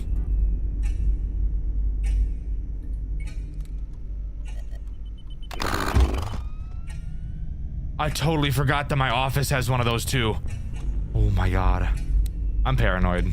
Yeah, that caught me off guard pretty well and kind of scared the shit out of me, but hey, I think that's actually really cool that during a find them on the camera moment, the character can also choose to show up in your office. Do I like that it's a find them on the camera mechanic? No, but at least it's slightly different than the usual. But knowing that he makes a sound cue, the strategy from last night hasn't changed all that much, and we can move on to night 4. Night 4 brings a threat I'm honestly not sure how to beat, if I'm being completely honest. Quick recap of the phone call. Voss is misbehaving like Fluffy and Henrietta have been, and Fred did something odd. He stopped performing during the day and leaned forward, a bunch of oil spilling out of his chest. Phone Guy used the SMU to restart him, but instead of continuing to play, his head just snapped towards him. Personally, I would shit myself. Apparently using the SMU in front of customers is against the rules, and now Phone Guy has a meeting with the executives tomorrow, so we'll see how that goes. I personally think that's a little silly. What would they prefer he do? Just leave Fred leaning with oil leaking out of him in front of the children so they think he fucking died? What would have been a better choice in these guys' eyes? Anyways, tonight introduces Fred, and like I said, I'm not totally sure how he works. And that will make sense as I talk about him, I promise. Fred will slowly make his way to your office, and he can attack either of your doors. Every time he moves, he laughs, so that's nice. And when he's at your door, he also laughs. So following him on the cameras is not necessary at all, which I love since there's already a lot in this game. Now, when Fred gets to your door is when I get confused. You can see me live trying to figure out how to deal with him over on my second channel, Dxtr Black. At first, I just tried using the SMU on him, which seemed to work when I did, but then he killed me. The next thing I thought was maybe he's just a close the door on him character, so I tried that, but then this happened. Oh shit, I don't think I'm ever supposed to let him get here. Or maybe I'm supposed to flash him and then hold it shut? Oh boy, come on. Turn 6 a.m. right fucking now. Uh-oh. Please, Chica, be nice. Floppy can't hurt me. That was so gay what I just did right there. So yeah, he'll just pound on the door for the rest of the night. And if you ever let go, you immediately die. So obviously in that clip, I beat the night. And with the way I now write my Dexter White videos, I haven't actually attempted night 5 at the time of writing. But if I had to guess, you have to flash Fred with your SMU, then close the door on him. But I guess I'll get myself confirmation on night 5. All right, night 5. The night I said I'd get confirmation on Fred's mechanic. I actually think writing the way I do bodes great for how shitty this game is at explaining anything. This night is the night I tried flashing Fred with the SMU and then closing the door. Spoiler alert, it did nothing. He still just pounded on the door the entire night. So that brings up the question, how the fuck am I supposed to deal with this guy? Well, I've got one more theory, but before I talk about it, let's talk about this night's phone call. Not much happens in it, but Phone Guy does tell us the meeting with the higher-ups didn't go well, and that he's getting fired. He said someone will be coming to collect his things, but they didn't tell him who. I find that odd because from everything that I know, you collect your things and someone is with you to make sure you don't, steal anything. That's how it went when I got let go from my previous job. So I find it weird that he doesn't even get to do that. He says that the building is closed to the public and explains that the only reason we're still here is because of a safety protocol. Now, I usually wouldn't question an explanation like that. However, Phone Guy laughs and says, "Yeah, right," after saying so. But he doesn't elaborate further. He says tonight is his last and that he'll be fired, so I doubt we'll be hearing from him tomorrow. Now, on to my theory on how Fred works. Throughout this video, you might have been wondering, Dexter, if you didn't know how to deal with Fred, how the hell have you made it this far? And the answer to that question is, I just got really lucky. I got very lucky that Fred only attacked me once on each of the nights he was present. I got very lucky that he only chose to attack near the end of the night. I also got lucky that Fluppy, hands down the most aggressive character in the game, happens to attack the same door that Fred chose to attack, so that while I held it closed for the whole night, Fluppy was unable to get in, and I'm incredibly lucky that both Henrietta and Voss chose not to attack me after Fred had gotten to my door. This is hands down the weirdest situation I've ever had while playing a FNAF game. I've never not understood how a character worked and still have been able to get through the nights with said character active. But anyways, my new theory on how Fred works is a sad one that makes my penis invert like a groundhog. I'm thinking you have to not allow Fred to ever get to your door by using the go back feature on the cameras to constantly push him back. Is this terrible? Yes. But that's exactly why I think that's what this game is going to want me to do. We'll find out on the final night. But I think this shows a great point of how you really need to explain things to your player. I should not be struggling this hard to figure out what a character does.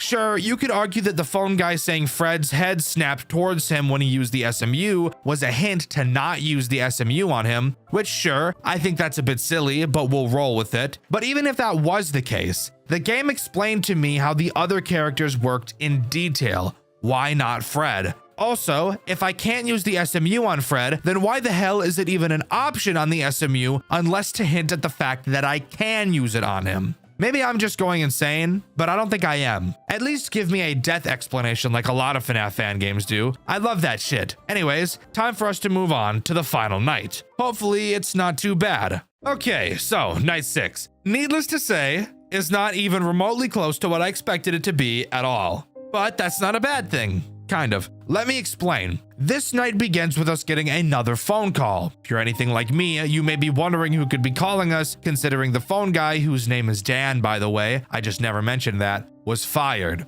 Well, a man by the name of William Afton is calling us. Remember that weird technician named Will I mentioned earlier? Yeah, it wasn't a coincidence like I suspected. William tells us he's been watching us throughout the 5 nights we've been here and tells us that our run ends tonight. This night serves as a semi-boss fight night, as once the night begins, you'll notice all of the animatronics disappear off of the cameras and are replaced by only William inside of the spring Bonnie suit. You might be wondering where the rest of the characters went, and here's your answer. Ew. Hold up.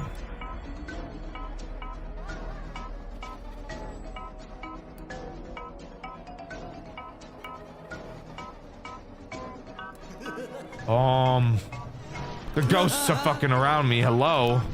How did you guys get here? What do you have in your hand? Is that a knife?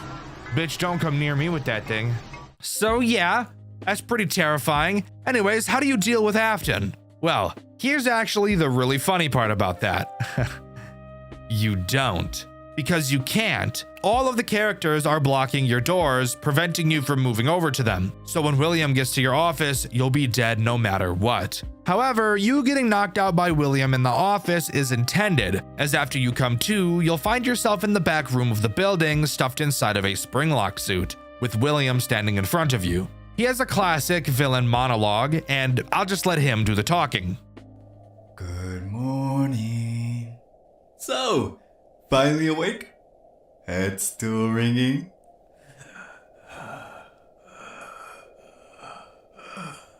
Do you feel that? The weight, the locks tightening? That's the sound of control. Every bolt, every spring. My design. They call me a monster, a murderer. But I built life. I give them purpose. The world out there forgets. But inside these walls, they remember. You'll join the show now. You'll keep them company. That's what you wanted, isn't it? To be part of something bigger. The difference between us, I learned how to survive it. And I will always come back. Thinking that we're going to be left for dead, we notice a phone on the desk in front of us. This night has us make our way over to this phone to call for help. However, we're obviously in a springlock suit, so that really isn't going to be a walk in the park exactly. We have 3 things that we can do during this section. We could walk forward slowly and lift either of our arms up. On the bottom of the screen, you'll see 3 rectangles on both sides. These are how many spring locks are in each of our arms. If all 3 go off in either, we lose. Also, if we walk for too long, our danger meter will turn red and the head of the suit will snap shut. Whenever you're holding up your arm, that arm's spring locks can't be activated. However, you can't lift up both arms at the same time. So you really have to balance which one you hold up while walking. Generally, this is the strategy. Hold up one arm and walk forward 3 steps. Switch arms and take another 3 steps. Repeat this process until the danger meter on the bottom of the screen turns yellow. Once it does, switch from taking 2 steps to only taking 2, since when the danger level is yellow, you can't really take any more than that. After completing all of that, we make it to the phone and call authorities. 911, what's your emergency? Fred and pals. Old site. Parts and service. The suit, I'm trapped. It's crushing me. Sir, stay calm. What is your name? Doesn't matter. Listen. There are bodies here. Kids. Inside the suits. Say again? He did it. The technician Will. William Afton. Is he present? Yes. Somewhere nearby. Locked me in. I tried to stop him. The rescue units are dispatched. Stay online with me and keep talking. The children. They won't let me go. Sir, what is that noise? Hello? Hello? Authorities have apprehended William Afton, former technician for Fred and Pal's Pizza Entertainment. Following an anonymous emergency call, authorities conducted a thorough investigation inside the abandoned pizzeria. They recovered the remains of the missing children, trapped within the animatronic suits, and also discovered the security guard's fate sealed within another suit. Evidence confirmed William's role in the horrifying events. With the truth finally revealed, the pizzeria was closed permanently and the community could begin to heal. Though the security guard did not survive, their courage brought justice. William Afton and his grim legacy will remain forever trapped within the darkness of Fred and pals. And now, at last, the soul of the children find peace and can move on, freed from their torment, leaving behind a sense of calm and healing. And there you have it. With that, we get the good ending, and Fred and Pals comes to a close. Overall, I think Fred and Pals was very fun, albeit a short fan game, which there's obviously nothing wrong with. This game has such a recognizable art style, and I especially love the way the cameras look. This game was wonderful at building atmosphere, the gameplay loop is interesting enough with the length of the game, and the ending does something completely different, which is always super awesome to see. Also, if you were curious, since the final night isn't a typical night, I never actually got the chance to go against Fred again to see how he worked. And at the time of writing this, I still don't know exactly how to deal with him. But I honestly think it's a lot funnier if I don't tell you, since I never learned how it worked and I was still able to beat the game. My guess is that you have to push him back in the cameras, but unless someone in the comments explains it, I'll never know, and I think that's funny. But let me know what you think. Do you agree with me, or do you think Fred and Pals just doesn't have enough going for it to be memorable? Let me know in the comments below. In my Late Shift at Nintendo World video, I asked you guys what your favorite asset dump FNAF game was and why, and my favorite answer was everyone who said Five Nights at Wario's. I don't really know what I was expecting. Of course that was going to be the most popular answer. What is the most disturbing thing you've ever seen while playing a FNAF game? That's a serious question. I really want you to think about it. I'm sure a lot of people are already thinking of the third tape from the original Dormitibus, but that's not quite what I mean. I mean, what's the most disturbing thing you've seen? Literally seen with your own two eyes, or one if you're half blind. Let me cut to the chase. The game we'll be talking about today is the Fazbear Tomb, made by Maroon Fox, who, fun fact, I've actually known for many years, and he reached out to me to ask me to voice some of the characters in this game. Rest assured, that's not why I'm talking about it.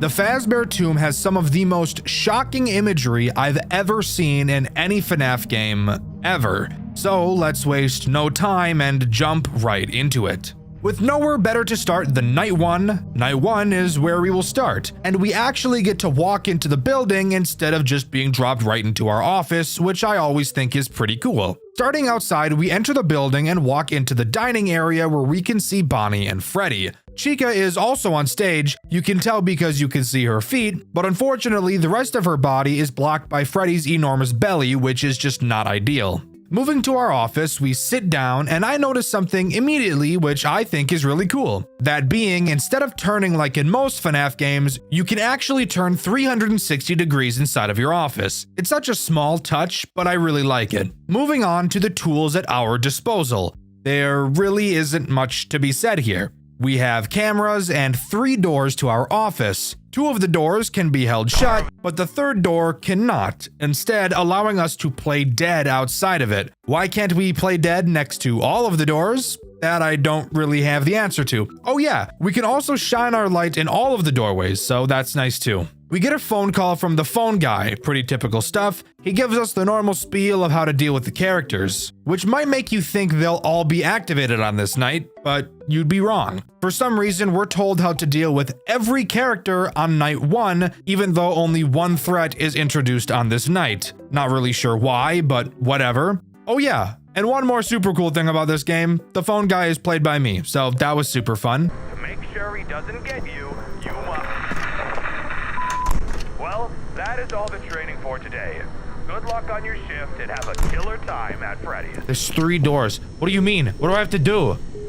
Also, why am I'm talking to myself? It feels weird. Moving on to the 1 threat this night introduces, that being Bonnie, who is as basic can get. Bonnie's goal is to attack the 1 door in your office with no actual door on it. He'll wander around the cameras before getting there. You can flash your light to double check that he is indeed there, and once you know he is, just play dead. Phone guy says to do so for 10 seconds. Kind of odd how he just knows how long you're supposed to do that for, but I'm gonna look past it. Something I'm not a super huge fan of in this game is just how long the nights are. especially night 1. You'll notice that each minute in this game is about a second and a half in real life. And with a night like night 1 where only Bonnie is active, and at the same time during my playthrough, which you can see over on my second channel, Dxtr Black, I actually never even had Bonnie come to my door and I was playing Raid Shadow Legends the whole time. It just leads to this night feeling like a slog. But after making it to 6 AM, we complete the night and we can talk about the post-night 1 minigame, which may just be one of the most shocking things I've ever seen in my life. During this minigame, we have to take apart Bonnie because there's been complaints of a bad odor coming from him. We start by opening his head, removing his arms, and cracking open his torso. Removing the plate, we see this.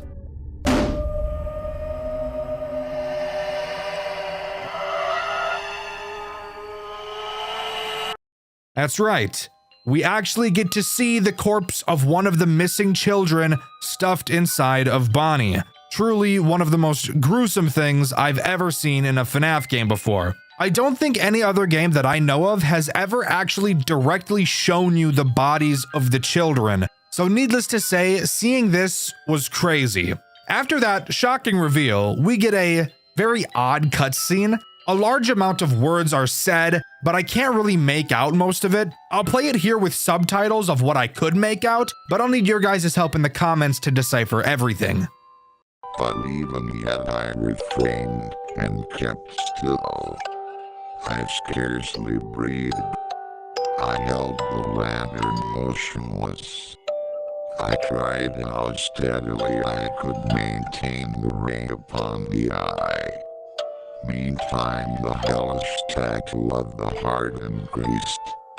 It grew quicker and quicker, and louder every instant. The old man's terror must have been extreme. It grew louder, I'd say, louder every moment. Do you mark me well?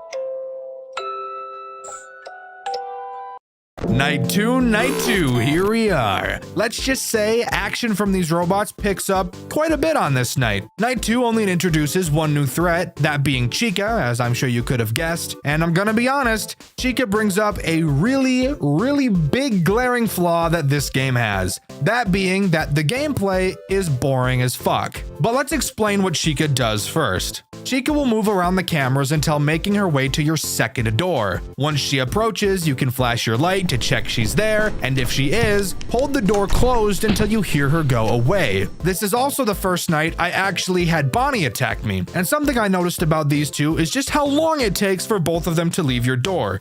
It's like a solid 10 seconds, at least, which yes, I know the phone guy said, but I didn't think he like literally meant it.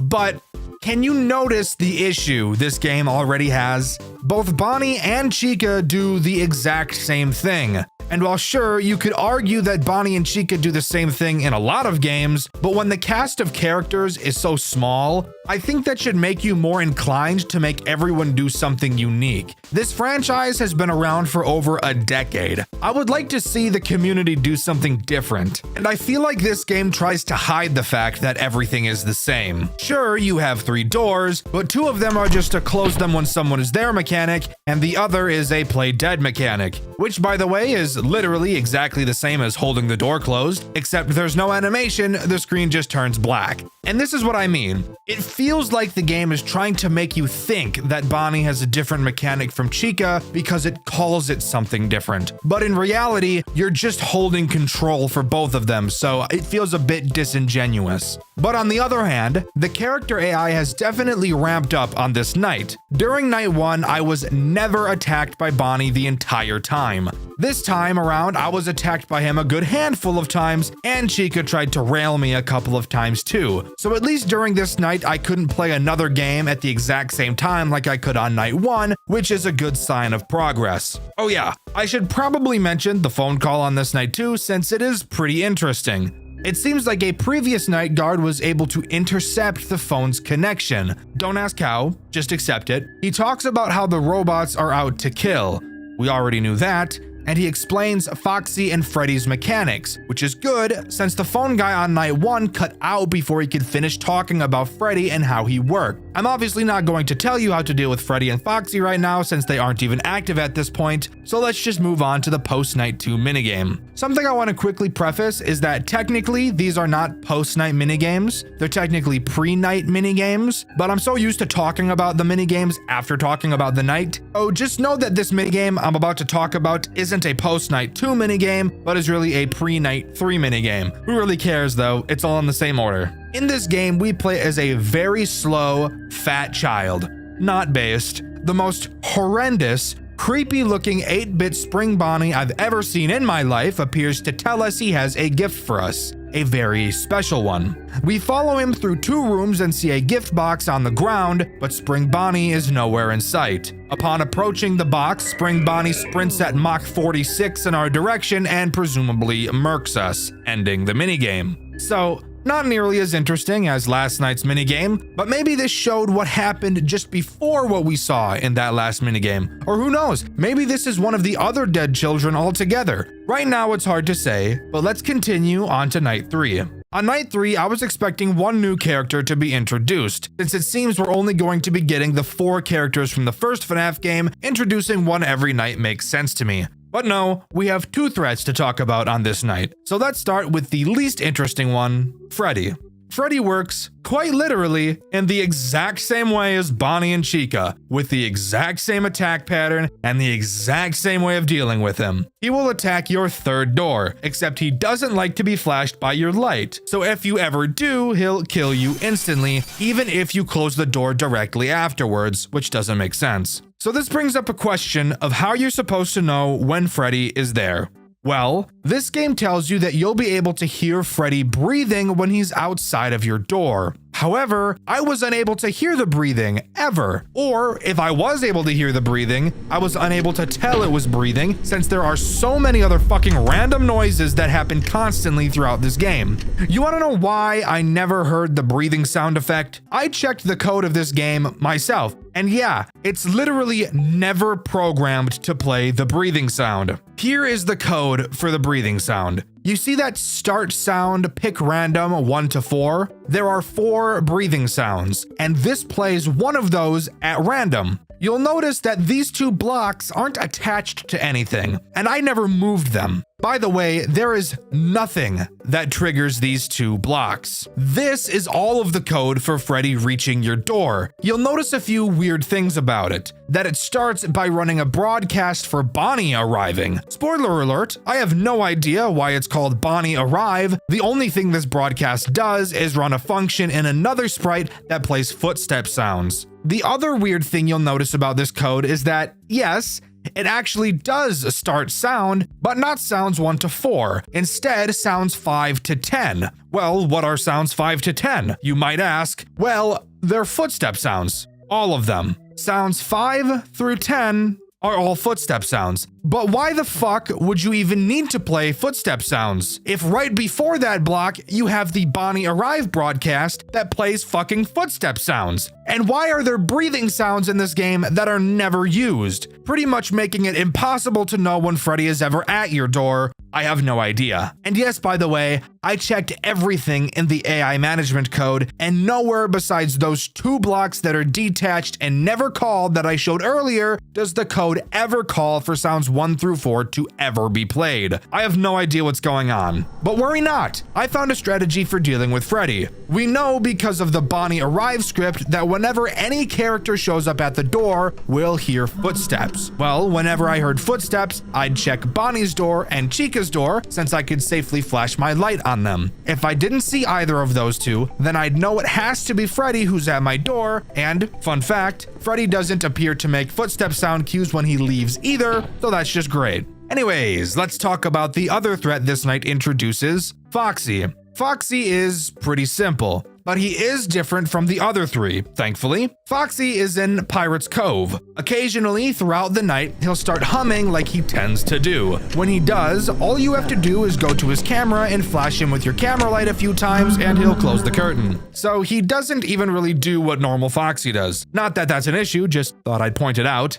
So, here's what the core gameplay loop boils down to right now. Start the night, literally sit there and do nothing until you hear Foxy humming or footstep sounds. Deal with Foxy if you hear him, and if you hear footstep sounds, check Bonnie, then Chica. Deal with either of them if you see them, and if you don't see them, close Freddy's door until you hear the next sound cue. Repeat for 8 fucking minutes, since each minute in this game is a second and a half, and you'll beat the night. Meaning we can move on to the post-night 3 minigame, technically pre-night 4 minigame. This is just a cutscene, but a creepy one at that. The marionette box opens, and the marionette crawls out with the most disgusting sound I've ever heard. She offers us a gift box and says that if we take it, we'll be gifted new life, and that he'll never be able to hurt us again. This tells me that we're the soul of a child in this cutscene, and of course, the marionette is reanimating us. We accept the gift, and the marionette crawls back into its sticky-sounding box, and we move on to Night 4. Night 4 adds nothing new to the gameplay loop.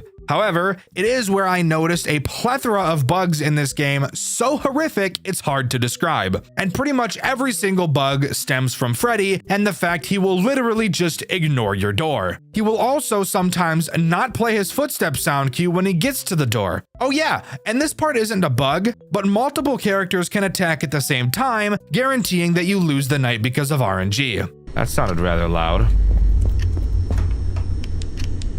Good thing I went and checked. I said, good thing I went and checked. Fuck! Okay, well, you can't put Bonnie and Freddy there at the same time, dude. That's literally impossible. Impossible to deal with.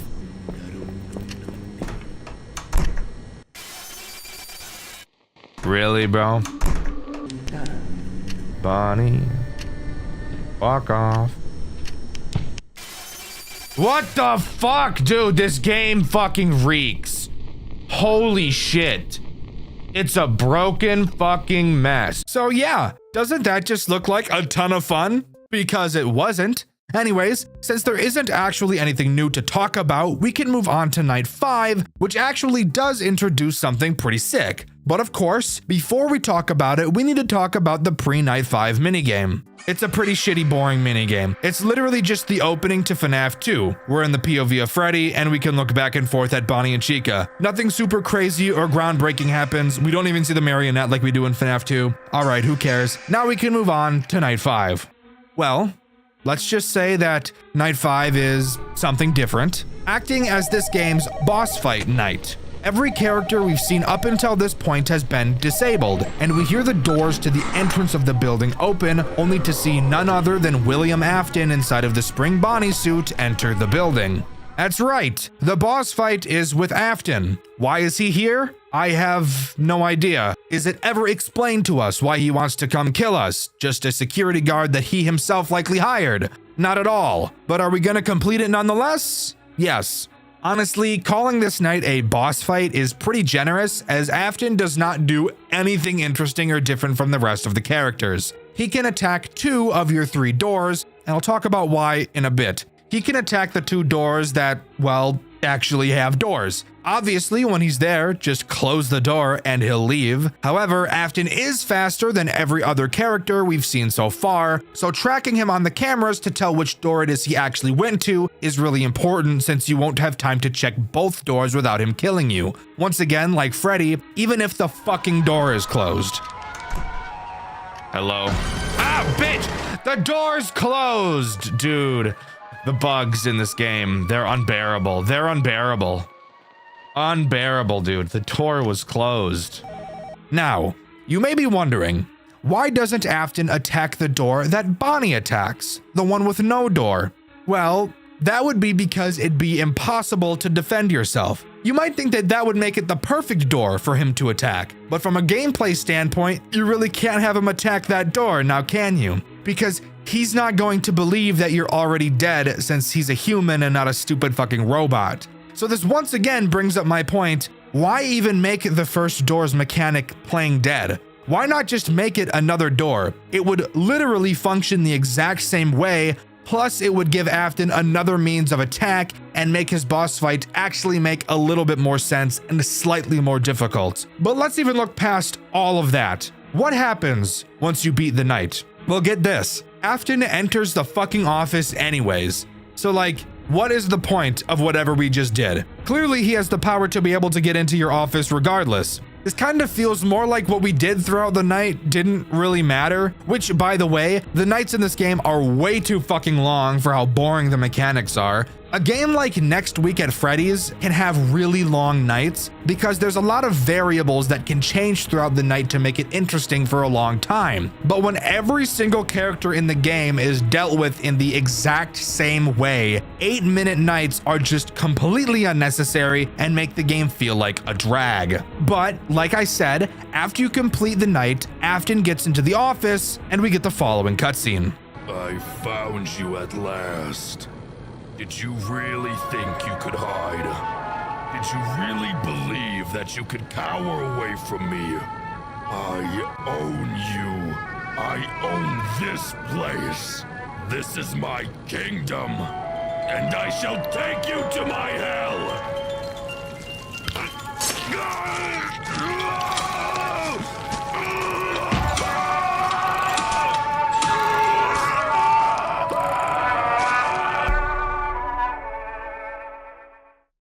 So there you have it.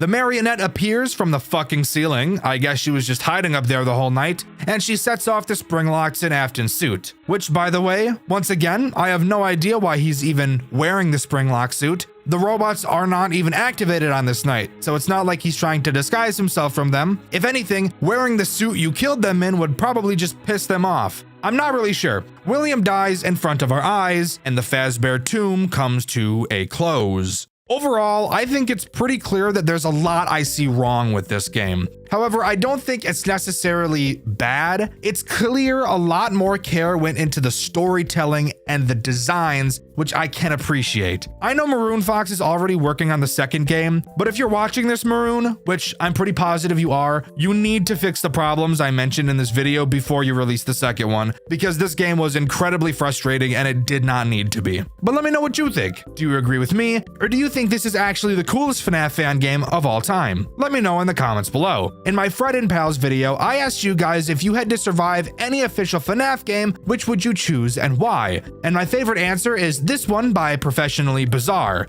They said FNAF 2, and I agree, because realistically, you could just wear the mask the entire night and do everything else at the same time. Subscribe to the channel, I'd appreciate it a lot. Thank you to these 3 talented artists for your fan art. You can submit yours in the Discord, link in the description. Thank you to all of my super fan channel members. You guys drip Riz Liquid. I've been Dexter, and I'll see you guys in the next video. See ya!